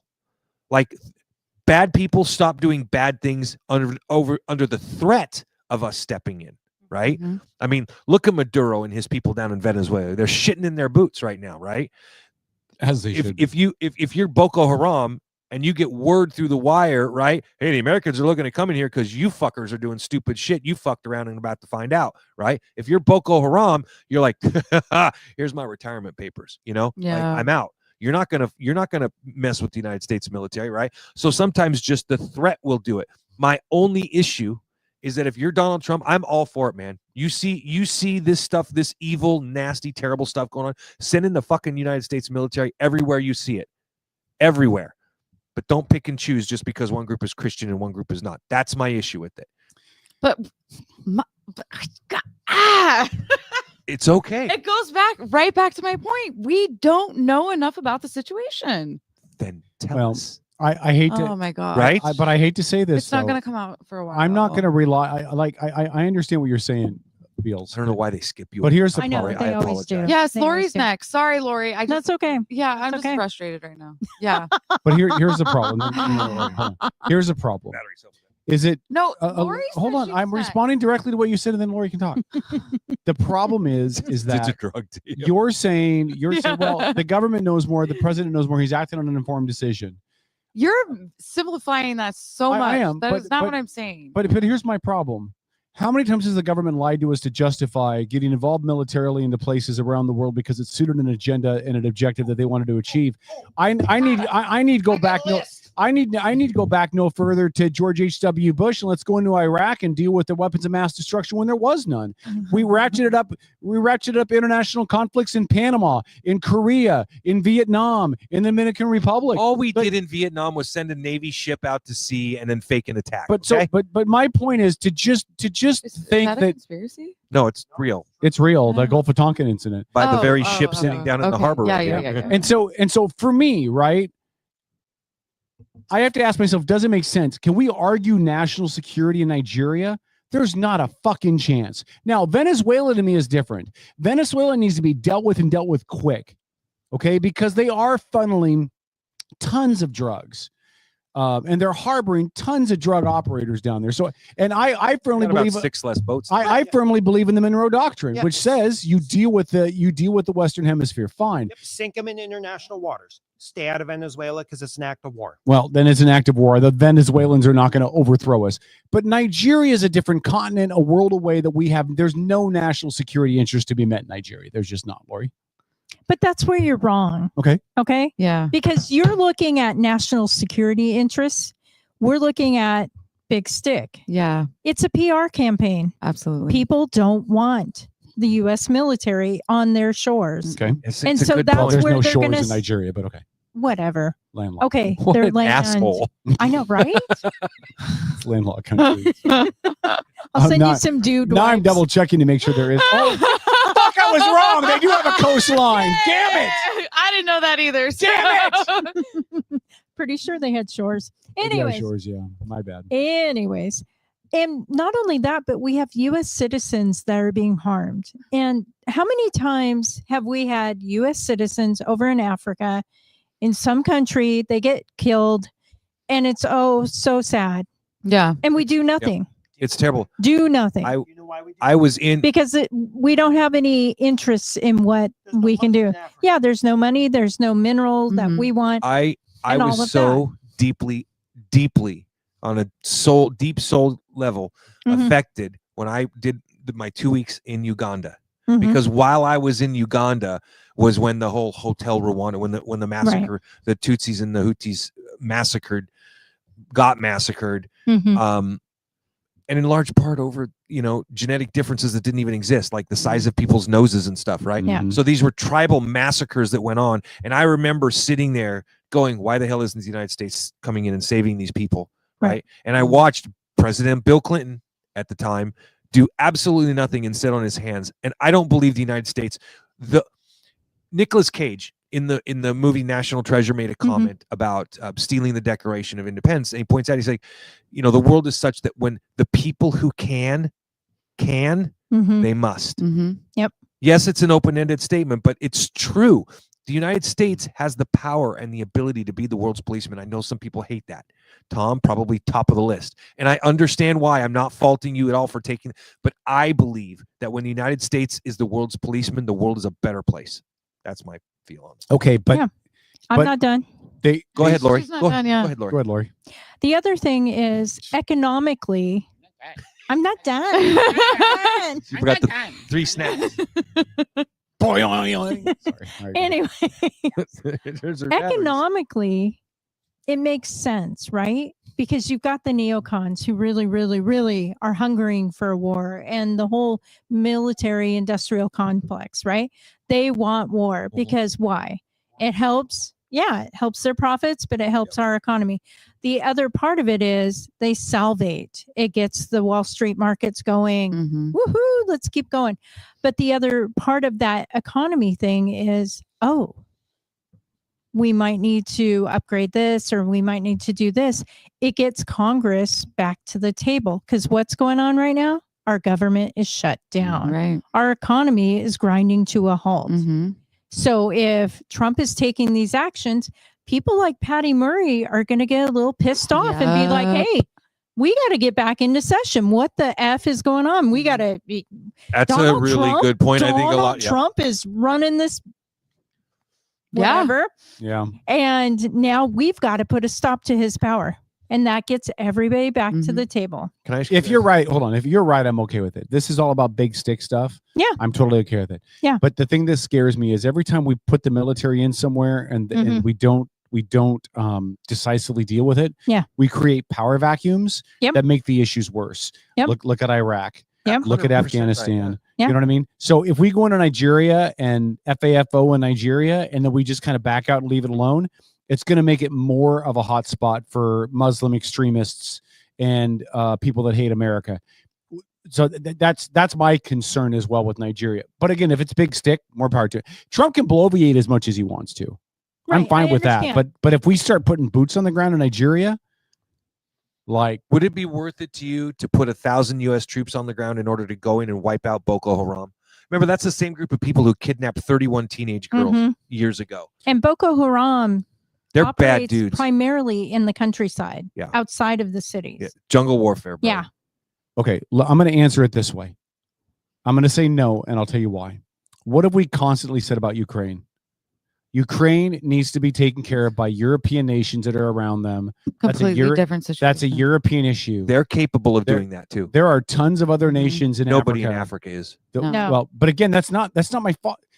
Do you want your kid involved in jungle warfare? I just talked to him about that very topic in this weekend. Nigeria? Funny you should ask. Yeah. Do you want him involved in jungle warfare in Nigeria? He is strangely okay with what's With going on Ebola infected monkeys? with what is going on in Nigeria, and I'm sorry, he is perfectly fine, because when the soldiers believe in what they're doing, it's a different set of circumstances.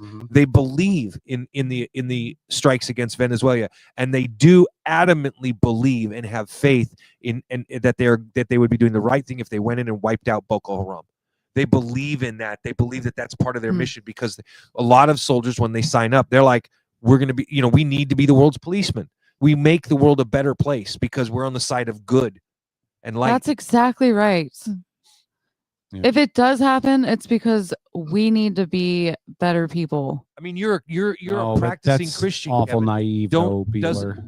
What does the Bible teach Let me you? have some hope left in humanity. please. Let me rephrase. Go ahead, Paul. Ask the question. Hold on, I Paul. wanna respond to that. Tom, go ahead. So I agree with you, Paul, about our active duty soldiers, boots in the dirt. I think the vast majority of people that join the military for the right reason. They want to be the good guys. They want to be the good guys. The problem is our leadership. Don't disagree. The problem is our politicians, the people that are looking to line their pockets with whatever political move it is, wherever it is in the world. So I don't believe the motivations by our government are right, although they'll spin it the way they need to spin it to get the hearts and minds of our soldiers behind their mission. Yeah. So I don't think we need to be going out into the world. Sure, I understand. Paul, what was your question about me being a Christian? No, well, let me take a step back. That probably isn't a good question to bring up now. No, you But can what I was going to ask was, do you recognize comparisons between the Empire in Star Wars and the United States of America? Choose and think about it before you answer. Don't just say no because the Empire were the bad guys in the movies. Because when you go in and you examine the storyline, you find that the Empire wasn't the bad guys at the beginning. The Empire was actually using law and order to hold their universe together. It was when one person got far too much power in the Senate that the Empire became the bad guys. Mm-hmm. So, does the United States of America resemble the Empire at its beginning? I don't know enough Star about Wars? the canon to answer that question about the beginning of the Empire. Like my knowledge of Star Wars is based off episodes 4, 5, 6, 7, 8, 9. I didn't watch 1, 2, and 3, and I haven't done a lot of the study on the canon of when they were. So I can't answer that. Well, but I'll say this. I do believe that your example does point out an important fact that we need to consider. Right. The Empire, as you say, started out good and transitioned to bad because of too much power. Became corrupted. Yeah. I don't absolute power. What, Kevin? Corrupts absolutely. Right. I don't. It does not make sense to me for us to get involved in conflicts in places that we don't have a vested interest in. If Nigeria is communist, socialist, atheist, Christian, Muslim, Jewish, Klingon, it doesn't matter. They are a zero-sum game nation. They have no trade value, no economic value.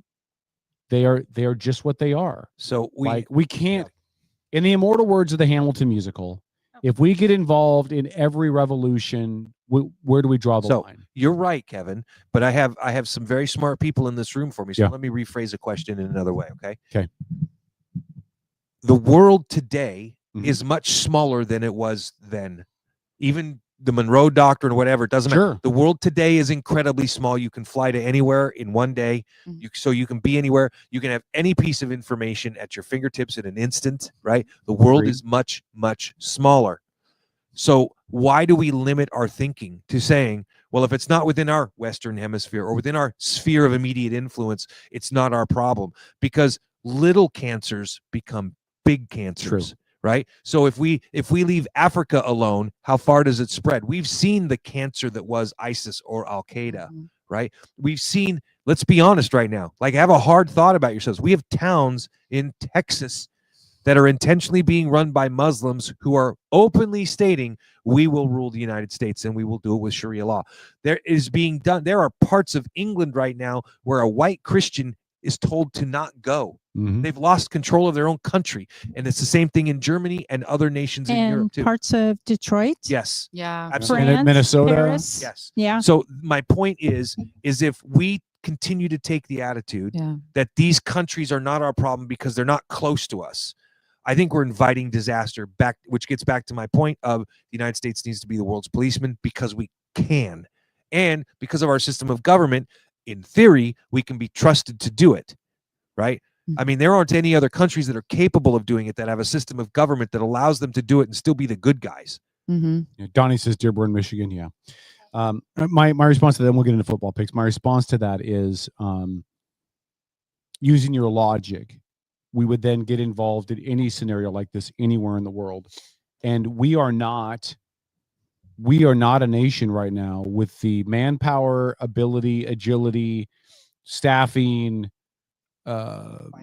finances, stocks to engage ourselves in 3, 4, 5, 6 different regional skirmishes all over the world at the same time, while we're also waiting for China to go after Taiwan, and we're also hoping that Russia doesn't go into Eastern Europe, and we're also trying to combat the cartels, and we're also trying to blow up drug boats in surrounding waterways. Like, that's an awful big stretch for the military. That's why he's walking with this big stick. And I hope that's all it is. Yeah. If you guys are right, it's just a big stick and him bloviating to get people to step back and reevaluate.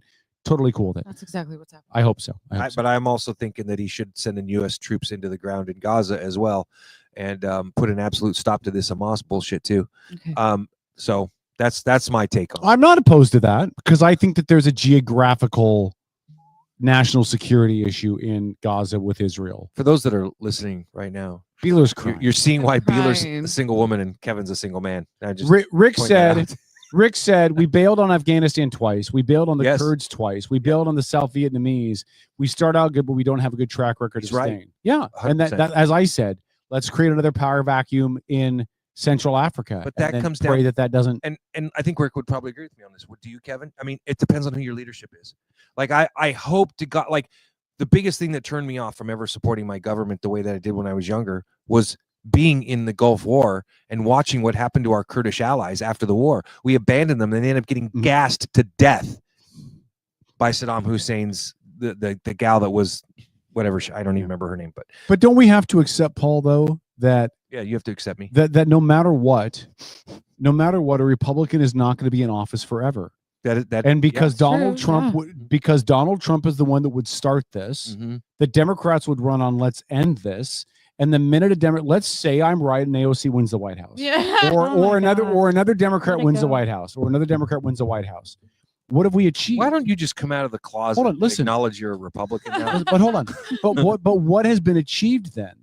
You've spent American lives and American money and American equipment to go in there for the minute a Democrat wins to pull them out like Biden pulled out everything out of Afghanistan and left a whole bunch of toys behind. I get you, brother. You're I mean, a you walking have to look at the- advertisement for fucking off the Democrats. I'm just right. I mean, yeah. I mean, that's what you're saying, Kevin. One last thing. Yes. Corey has pointed out something very important. Yes. Nigeria has the largest petroleum and natural gas reserves in Africa. So there you go. I do have a lot of natural gas here. That's a really when I good eat point, beans. Corey. Yeah. That's a really good point.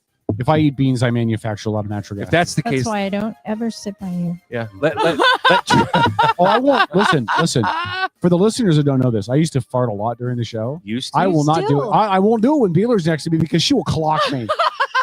I am You terrified. did. No, I don't. No, not since she's Couple been here. weeks ago you no, did. not when she was out that day.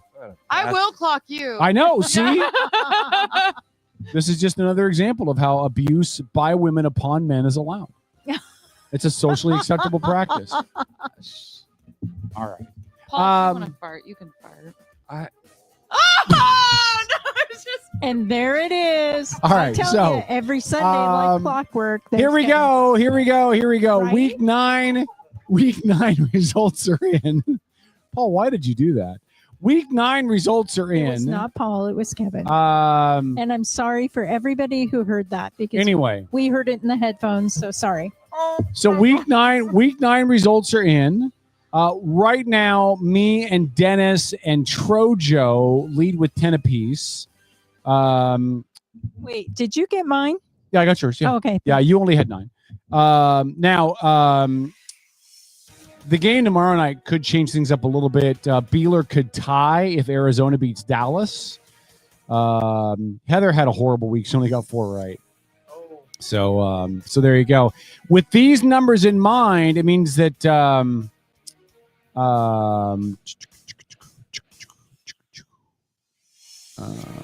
it means that Paul is still up on me by 1. And then Dennis and Lori was 79. Tom was 74. Heather 75. Trojo 74. Beeler 63. Bringing up the rear. Bringing up the rear. Bringing up the rear. Liking it in the rear. All right. Here we go. Week number 9. Sorry, week number 10 picks. Here we go. Paul, we're going to start with you. Thursday night, the Las Vegas Raiders, who tried to win a game with a 2-point conversion, only to see Geno Smith vomit on himself again, travel to Denver to take on the Broncos. Paul, who Broncos. do you got? Broncos. Yeah. Denver's favored by Vegas, by the way. I got Denver as well. Tomas? Denver. Thomas is clearly not rooting for the Raiders anymore. Beeler? Denver. Lori? Denver. All right. I did send picks to Dennis, Heather, and Trojo as well, so we'll get those input later. I think F-Bomb sent hers already. Oh, she did send hers. All right, so she picked Las Vegas. We got to make this public. Here, Beeler, Yeah. in case you're still frustrated.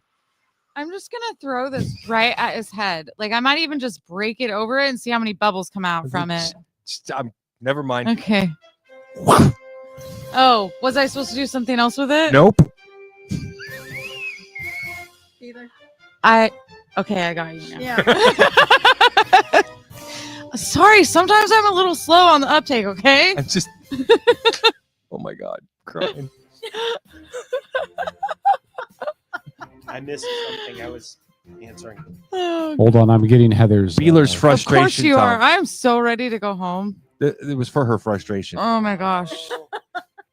My bubbles. Yeah, I got it Almost now. done, Thank almost you. Almost done, I promise. It's okay, Kevin. We love you. Did you guys? I did this. I did this little post while Kevin's figuring his shit out over there. So, have you guys noticed that the Department of Agriculture, who distributes the SNAP stuff, right? It's like $46 million a month, right? Mm-hmm. Now, Is that nationally? yeah, nationally. Okay, so 40 for SNAP. Okay, food benefits. Okay, so now the federal government, Department of Agriculture, gives out $46 million worth of SNAP benefits every month. Okay, yet the Department of Agriculture also post signs at national parks reminding you not to feed the animals, because if you do, what happens? They get used to not taking care of themselves, don't they? Awful. Okay. It's true. Yeah. Is it not? Your timing tonight is horrible. Is it not true? Referring to people on food stamps is comparing them to I didn't wild compare anything to animals anything. is not. I simply stated two facts. Did I not? I compared nothing. Okay. All right. All right. I swear to God. Don't give me time to do that shit then, bitch. Yeah, Fucking definitely. do the football peaks there Such later. a dumbass. I swear to God. Kevin All right. Nelson. Kevin Nelson. That's a terrible idea. I think it's a great idea. It's a terrible idea. Kevin hit that on the head right there. And What is a terrible idea? Giving Beeler a bullwhip. I like it. Beeler. Message. I will totally this use it on you. All right, Atlanta at Indianapolis. I don't know who to pick in this game. Indy had looked really good all year, and then today they literally had 6 turnovers, and they literally looked like the Indianapolis of old. Meanwhile, Atlanta should be better, and they're not. I'm going to go with Indianapolis, but I'm not very confident with that. Tom? Colts. Beals. No bear beef. I'm gonna go opposite this time, and I'm gonna go with the Falcons. Okay. Lori? Colts. Heather picked Atlanta. Paul? Colts. All right. Tom, you're first. The Giants travel to Chicago to take on the Bears. The Giants. Wow, your wife picked them too. Beals? I'm gonna go with the Bears. Lori? Chicago. Paul? Chicago. I got Chicago as well. Beals? Yeah. Baltimore at Minnesota. Minnesota looks so damn good today with J.J. McCarthy playing. They looked really good. It's only his third Baltimore game has as a the pro. running back. Trust me, though, he ain't gonna last that long. I'm gonna go with Baltimore. All right, Baltimore. Lori? Sorry, who's the home team? Baltimore at Minnesota. Minnesota. Good choice, Lori. Heather picked Baltimore. Paul? Minnesota. I'm going with Baltimore. Tom? Caw. Give me the Ravens. Was that caw like a bird, or was that cock? Caw. Give me the Ravens. Okay. Sound like you were saying cock. I'm like, what? It did sound like that. Lori. Oh my gosh. Kevin. This is your shit-stain game of the week. Oh, thank you. Brought to you by Deb. I mean, Alyssa didn't say Lori's beads. The Cleveland Browns. If Dennis was here, he would play that. You can't be Cleveland. They're a color. At the New York Jets. Lori? Oh, this is a pretty bad game. This is a horrible game, man. Like, I literally have no fucking clue. Wait, it's at the Jets? Yeah, at the Jets. I'm gonna go with the Jets. Oh my gosh. Jets are favored by Vegas, by the way. Really? Yeah. Well, it's a home game, and both teams are awful. I know, but the Oh my standings gosh. even say that the Browns should win. I'm gonna go against Vegas Browns, Well, they are a color. They can't be beat. right? You're going against Vegas with the Browns. Yeah. Okay. Yeah. Paul? Broadway Joe knows how to bring it if he's still alive. I'm going to take the Jets. Yeah, I'm taking the Jets as well, but I'm not happy about it. Tom? Give me the dog pound. Baroof. Beals? Baroof. I'm gonna go with the Jets. All right. Paul, you're first. Yes. New England at Tampa Bay. Good game, Tampa. Yeah, I got Tampa as well. They could be the NFC representative in the Super Bowl this year, Tom. Yeah, Tampa. Beals Tampa Bay. and Lori. New England. There you go. Heather It's picked not a New bad England as choice. well. Yeah, New England's been looking pretty good. New Orleans at Carolina. This is probably another shit stain game of the week. Brought to you by Deb. Somebody in the chat asked if she was like like from the Middle East or something. Muslim? And I'm like, no, we just can't pronounce it. I just can't pronounce it. my guess is it's Indian in origin. No, I don't think so. You don't think so? No, You mean she's like a white feather lady, Indian or man. red dot Indian? She's a white lady. I'm not talking about her. I'm talking about Oh, the her name. Okay, the got you, origin got of you, the got you. name. Yeah. And yeah, that would be Orient India, not Native American India. So, Indian. like Kevin Yeah. said, red dot, not feather. Yeah, push start, not pull start. Yep.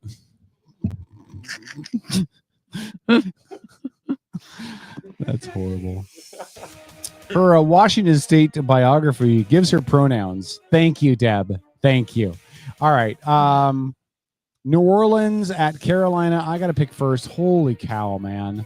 I'm going to go with Carolina because They're the better team. They won today. they did. They beat Green Bay of all teams. Tom? You know I'm going to pick the Saints. Nolans. Yeah. That's why you're not winning. Beeler? I'm going with Carolina. Lori? Carolina. Tom's wife is an obedient wife. She picked New Orleans. Paul? Heads, Carolina. I think, right? That's how that song goes? Yeah. No idea. So you're picking Carolina? No, I'm picking New Orleans. Yes, of course I'm picking All right, Carolina. Tom, Jacksonville travels to Houston. By the way, before you answer this, Houston's a befuddling team. Like, we kicked the crap out of them, and then they dominate the Niners the next week. I don't understand them. Tom? I'm gonna stay with Jacksonville and their turnover record. Okay. I think they still hold it, don't they? I don't know. Houston. I've missed about a week of football. So Beals? Houston. Lori? Who's home? Houston. Houston's home. I'm gonna go with Houston. Go with Houston. Paul? Houston. I got Houston as well. All right. Beals. Yeah. The LA Rams travel to San Francisco. I'm gonna take the Rams. Now, before you answer that question, let me tell you that San Francisco is undefeated in the division. They're 3-0 against other NFC West teams. Not sure if that makes a difference or not. Yeah, I don't really give a flying anything about it. I'm just gonna go with the Rams. With the Rams. All right. Lori? Every time you do that, it makes obnoxious noises with the microphone. But go ahead. So sorry. I'll move forward. You can just take it off the Wait, stand go and hand it forward. back and forth. Go forward, and then back, forward. Go forward, go back. Go forward, go back. It's big Shut and up, it's black. Paul. And it's What kind of show is this show turning into? I'm gonna go with the Rams. big and it's black and it's in your face. All right. God. Paul? That phrase, I'm not sure. I'm sorry. I think it's the Rams and the 49ers, right? Yes. Rams at the Niners. Rams at the Niners. Niners have too many injuries. I'm going to go with the Rams. Yeah, me too. I want the Niners to win because then Seattle will be alone atop the division if they win and the Rams lose. But Tom? I'd love to see a tie, but Yeah, right. Yeah. Give me the Rams. All right. Lori, Detroit travels to Washington to take on the Redskins. Who was that they got carted off the field at the end of the game? Was that their QB. quarterback? Yeah. Jaden Daniels, because he had his arm all taped up and everything. They were saying sprained or dislocated elbow. Yikes. Which means he'll be out for the rest of the season. Well, I don't know how long. Seattle but, Seahawks yeah. have a history of fucking up Redskins quarterback. Yeah. Yeah, remember what happened to what was his name? quarterback Robert from Griffith III. Yeah. Yeah. Never the same after that playoff game. So Lori, who do you got? What was it? Lions and Detroit at Washington. Detroit. All right, Paul. Detroit. I got Detroit as well. Tom. Lions. And Beals. Detroit. All right. Paul. Kevin. Pittsburgh on Sunday night travels to LA to take on Dennis's Chargers. The Chargers are favored, if that makes a difference. It's going to be a good game. And they might have lost their left tackle, Joe Alt, for the remainder of the season. Who might have? The Chargers. The Chargers? Well, I think that Aaron Rodgers and the Steelers are kind of starting to find their own. So I'm going to take the Steelers. Okay. I'm going to take the Chargers just because I want Dennis to hate me. Tom? It's in LA, you said? Yeah. Yeah, give me the Bolts. Beals? I'm also going to go with the Chargers. Lori? Chargers. And Heather, like a good wife, picks Pittsburgh. Philadelphia at Green Bay. Green Bay looked horrible today against Carolina. I haven't seen somebody struggle like that to score since Paul was single. Whoa. Philadelphia wins that game. Are you going to take that from him? Right? Don't take that shit from him.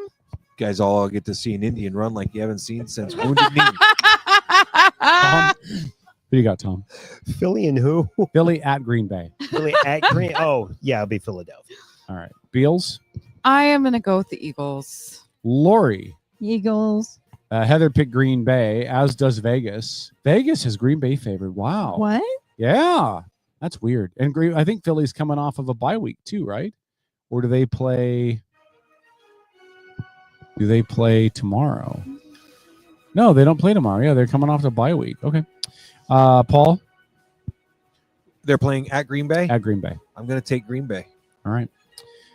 Tom, you'll pick first. The Arizona Cardinal traveled to Seattle to take on your amazingly dynamic offense. Like Cooper Kupp was out of this game. Yeah. And we didn't even notice. We did. Yeah. They put Horton became the number 2 guy. Mm-hmm. Who had 2 touchdown catches in the game. Yeah. There's also a rumor that the Seahawks are looking for a receiver before the trade deadline on Tuesday. There's also a rumor that they could be in play for that defensive guy. What's his name out of Detroit? Hawkinson.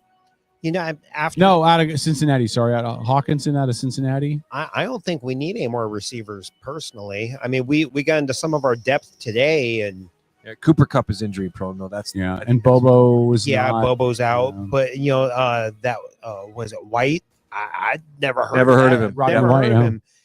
He showed up to that. No, I think we've got depth. And Jackson Smith in Jigba will be the next Steve Largent.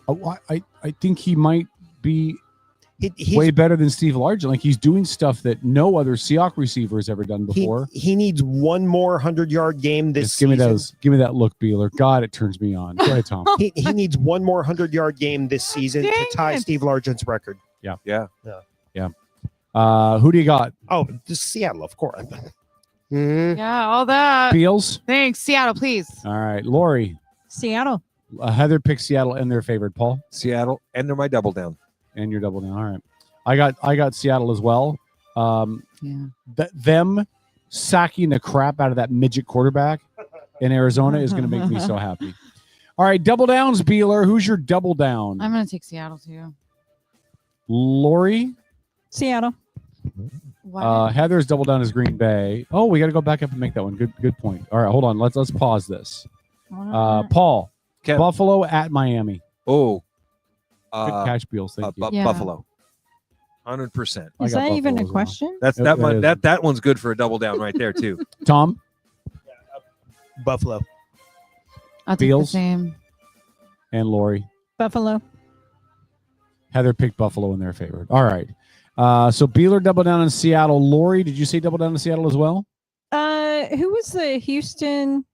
Houston's playing Jacksonville. I'm going to take Jacksonville. Well, they didn't look bad in their 9-6 win today over the. Ball double down on Seattle. I'm going to double down on Buffalo. Tom. Yeah, that's not a bad choice either, Kev.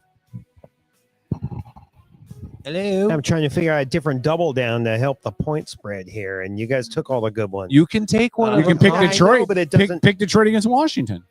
Especially Jaden Daniels. Oh is my there. gosh, that much just faith. pick something. I don't have that much. Beeler, Beeler, be patient. You want a man to be patient with you when you're taking your time to get there. I'm just gonna. Be patient with the man when he needs a moment. Jesus. Come on, Tom, make your pick, bud. Well, obviously, you've never been in my bedroom. What happens fast? No. That's my point. You want a man to. You want a man to give you time and not rush you. Not what I meant. You don't want a man to be like, "Hurry up, Beeler." Are you Get done over it, yet? Beeler? Oh my gosh, you guys. Lubricate the chassis. Lubricate the chassis. Listen, my Sunday nights are being horribly affected with lack of sleep when I go in to do my job on Monday. So either we need to Cleveland. speed this along, Go ahead, Tom. or I'm going to Cleveland. start leaving early. Cleveland. All right. Cleveland. Rocks. Cleveland. Rocks. All right. That completes our NFL picks. That's just a waste of a double Thank down. but you, what the hell? Jesus. It really is a waste of a double down. It's really, really bad. All right, Until they let me- win. Let me really quick. We're going to look and see if there's any final comments in the.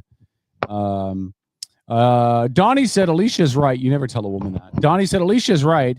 Just dragging on. Make it fun. God damn it, he said. Margie said thanks for the speakers tonight. Kevin said F-bombs are be flying. Heather said if you could only hear me cursing at the laptop. John Walker, Jags had a 68-yard field goal today. That was a record. That was pretty impressive. That was pretty actually. impressive. Yep. Tegan said, good night, guys. Tegan, I'm really glad that your AOL that you guys still use up there in Tenasket or where the hell you are actually still supports video streaming. It's amazing you've got I believe that's Okanagan. Okanagan, Tenasket. She's in Tenasket, I thought. Isn't that all the same? She's in Okanagan County. Yeah. Okanagan Oh, County. okay. Okay. And the city is Tenasket. Okay. I stand correct. Population 6. 4. 4. Can we go now? Tenasket, where there's more sheep than people. Parting shots, Lori. You would know about the sheep. That was awesome, Lori. God. You know what the biggest lie is on the Wazoo Right campus? into that, Kevin. You just set yourself Yeah. up. You know you what the totally biggest did. lie is on the Wazoo campus? I was just helping that sheep over the fence. Go ahead, Lori. Parting shots. Do you remember that? Remember that old one, Kevin? What do you say when you walk up on an Arab in the desert with his hand up a camel's ass? What? Car trouble? Oh my god. All right. Wow. Okay. So if you have friends or neighbors who might need food assistance or whatever, please, please, please, if you have a resource or whatever, please share it with them. You know, as we're going through the shutdown and everything, please be the friend or the neighbor. Share them on our page too. Like Yeah. go to That's a outlawradionumber.com and wonderful just idea. post on our page. Here's a Yep. food resource for those in need or whatever. Just post it wherever you can. We should post the food line. Locations. Kevin's That's it. cooking for the neighborhood at his house. If anybody wants to go there, his address is 647.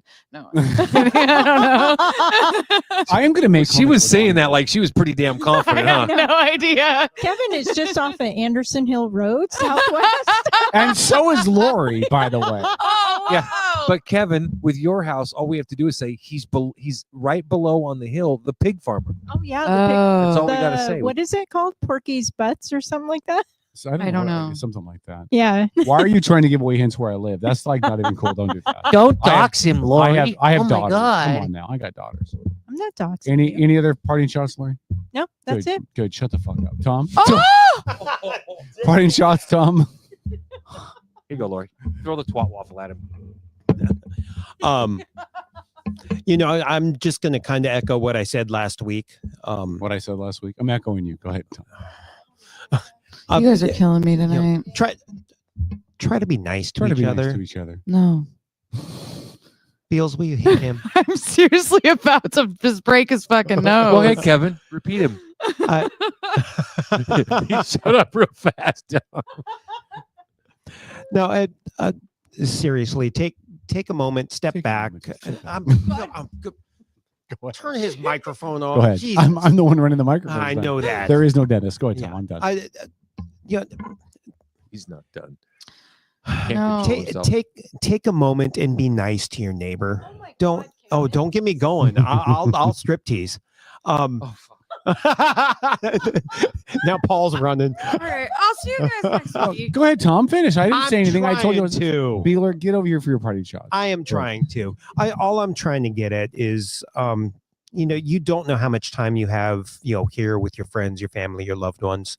Don't be an asshole. Don't be remembered for being an asshole. Yeah. Just try to be a little bit nicer to the people around you. Go have lunch with someone you don't agree with.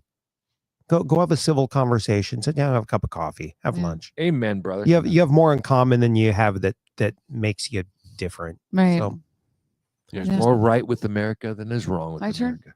yeah, regardless of what the media would have you believe, right? If you haven't got your ballot in yet, get your ballot turned in. How do they go about getting a provisional ballot if they didn't get it? They just need to go into the auditor's office. Great, thank you. Vote Michelle Caldier in the 26th for the Senate. Jesse Young over there, and what was barbecue good guy's name? It's Weiss? barbecue Gary. to you. Oh, yeah. Gary Parker, yeah. Terry Weiss. I don't remember the 5th congressional guy, but get out there, get your votes. Manganaz. Thank you very much. And that is all I've got. Paul. Parting shots, Paul. I want to just take a second and echo what Tom had to say. Life is too short to live it angry. Figure out what makes you happy. Remind yourself of it. Do whatever you have to do. As we're going through life, as you're going through your life, you don't have to turn things ugly and mean, and you can still choose to be a good person. That's all. Absolutely. All right, mine's gonna be really quick as well. Usually is. Yeah. That's what she said. Over the last several weeks, I've encountered a lot of couples that are friends of mine that are going through what have turned out to be really nasty divorces. And I just want to say that do not give in to the pressures around you in your marriages. Step back, relax, breathe, seek out professional help if you need to, counselors, biblical people, whatever. But your marriages, especially if there's kids involved, are way deeper than the decisions that you're going to make today. This scorched earth policy that people do against each other when the relationship goes tits up is bad enough, but when kids are in the middle of the scorched earth, it's really, really bad. So I just really encourage people that once you've made that commitment to be married, you step back and reevaluate the decisions. Not that you need to stay in it. I'm not advocating for that. I don't know your scenarios, but make sure that you've done everything you can to fix it before you decide to pull the plug. Oh, amen. One of the greatest regrets people will have is walking away from a relationship that later they realize they didn't do everything that they could have in order to fix it, make it better. The last thing I'll say about this subject, and then we're done. Just remember that marriages don't fail. Wives do. All right. We're going to end the show. We love you guys. We appreciate you. So do men. Have a great night. Yes, it Frank always takes Aquila. two. Right. Frank Aquila may join us next week. He did message that he was available next week, so we'll talk. We'll see if we can figure it out since he was sick this week. Thanks again to Jesse Young and to Dave McMullen for coming in. Thank you, guys. Thanks to all of you guys. Great conversation in the chat tonight. Again, not a lot of rudeness, no name calling. Everybody seemed to get along and play nice together. I'm really impressed. And Lilat hasn't been back. Yeah. Well, it's really not living up to its snake pit nickname. That's because I'm on the show now. People are nicer because I don't like it when they're mean to each other. Donnie said, keep it going. Donnie said, Lori, yep, I'll tune in next week. Kevin said, well said, Tom. So yeah, thanks you guys. We appreciate it. If you have any other feedback, we'd love to hear it. And have a great week, you guys. Yeah, we'll see you guys next Sunday. This has been the Outlaw Radio Network, a presentation of the Outlaw Radio Network, brought to you live from Black Ring Distillery, Black Ring Spirits. the official distiller of the Outlaw Radio Network. And Tom's bedroom. Remember, tonight while you're going to bed, Tom will not be pleasing his wife. Good night, everybody. We love you. This has been the Outlaw Radio Network. Wow.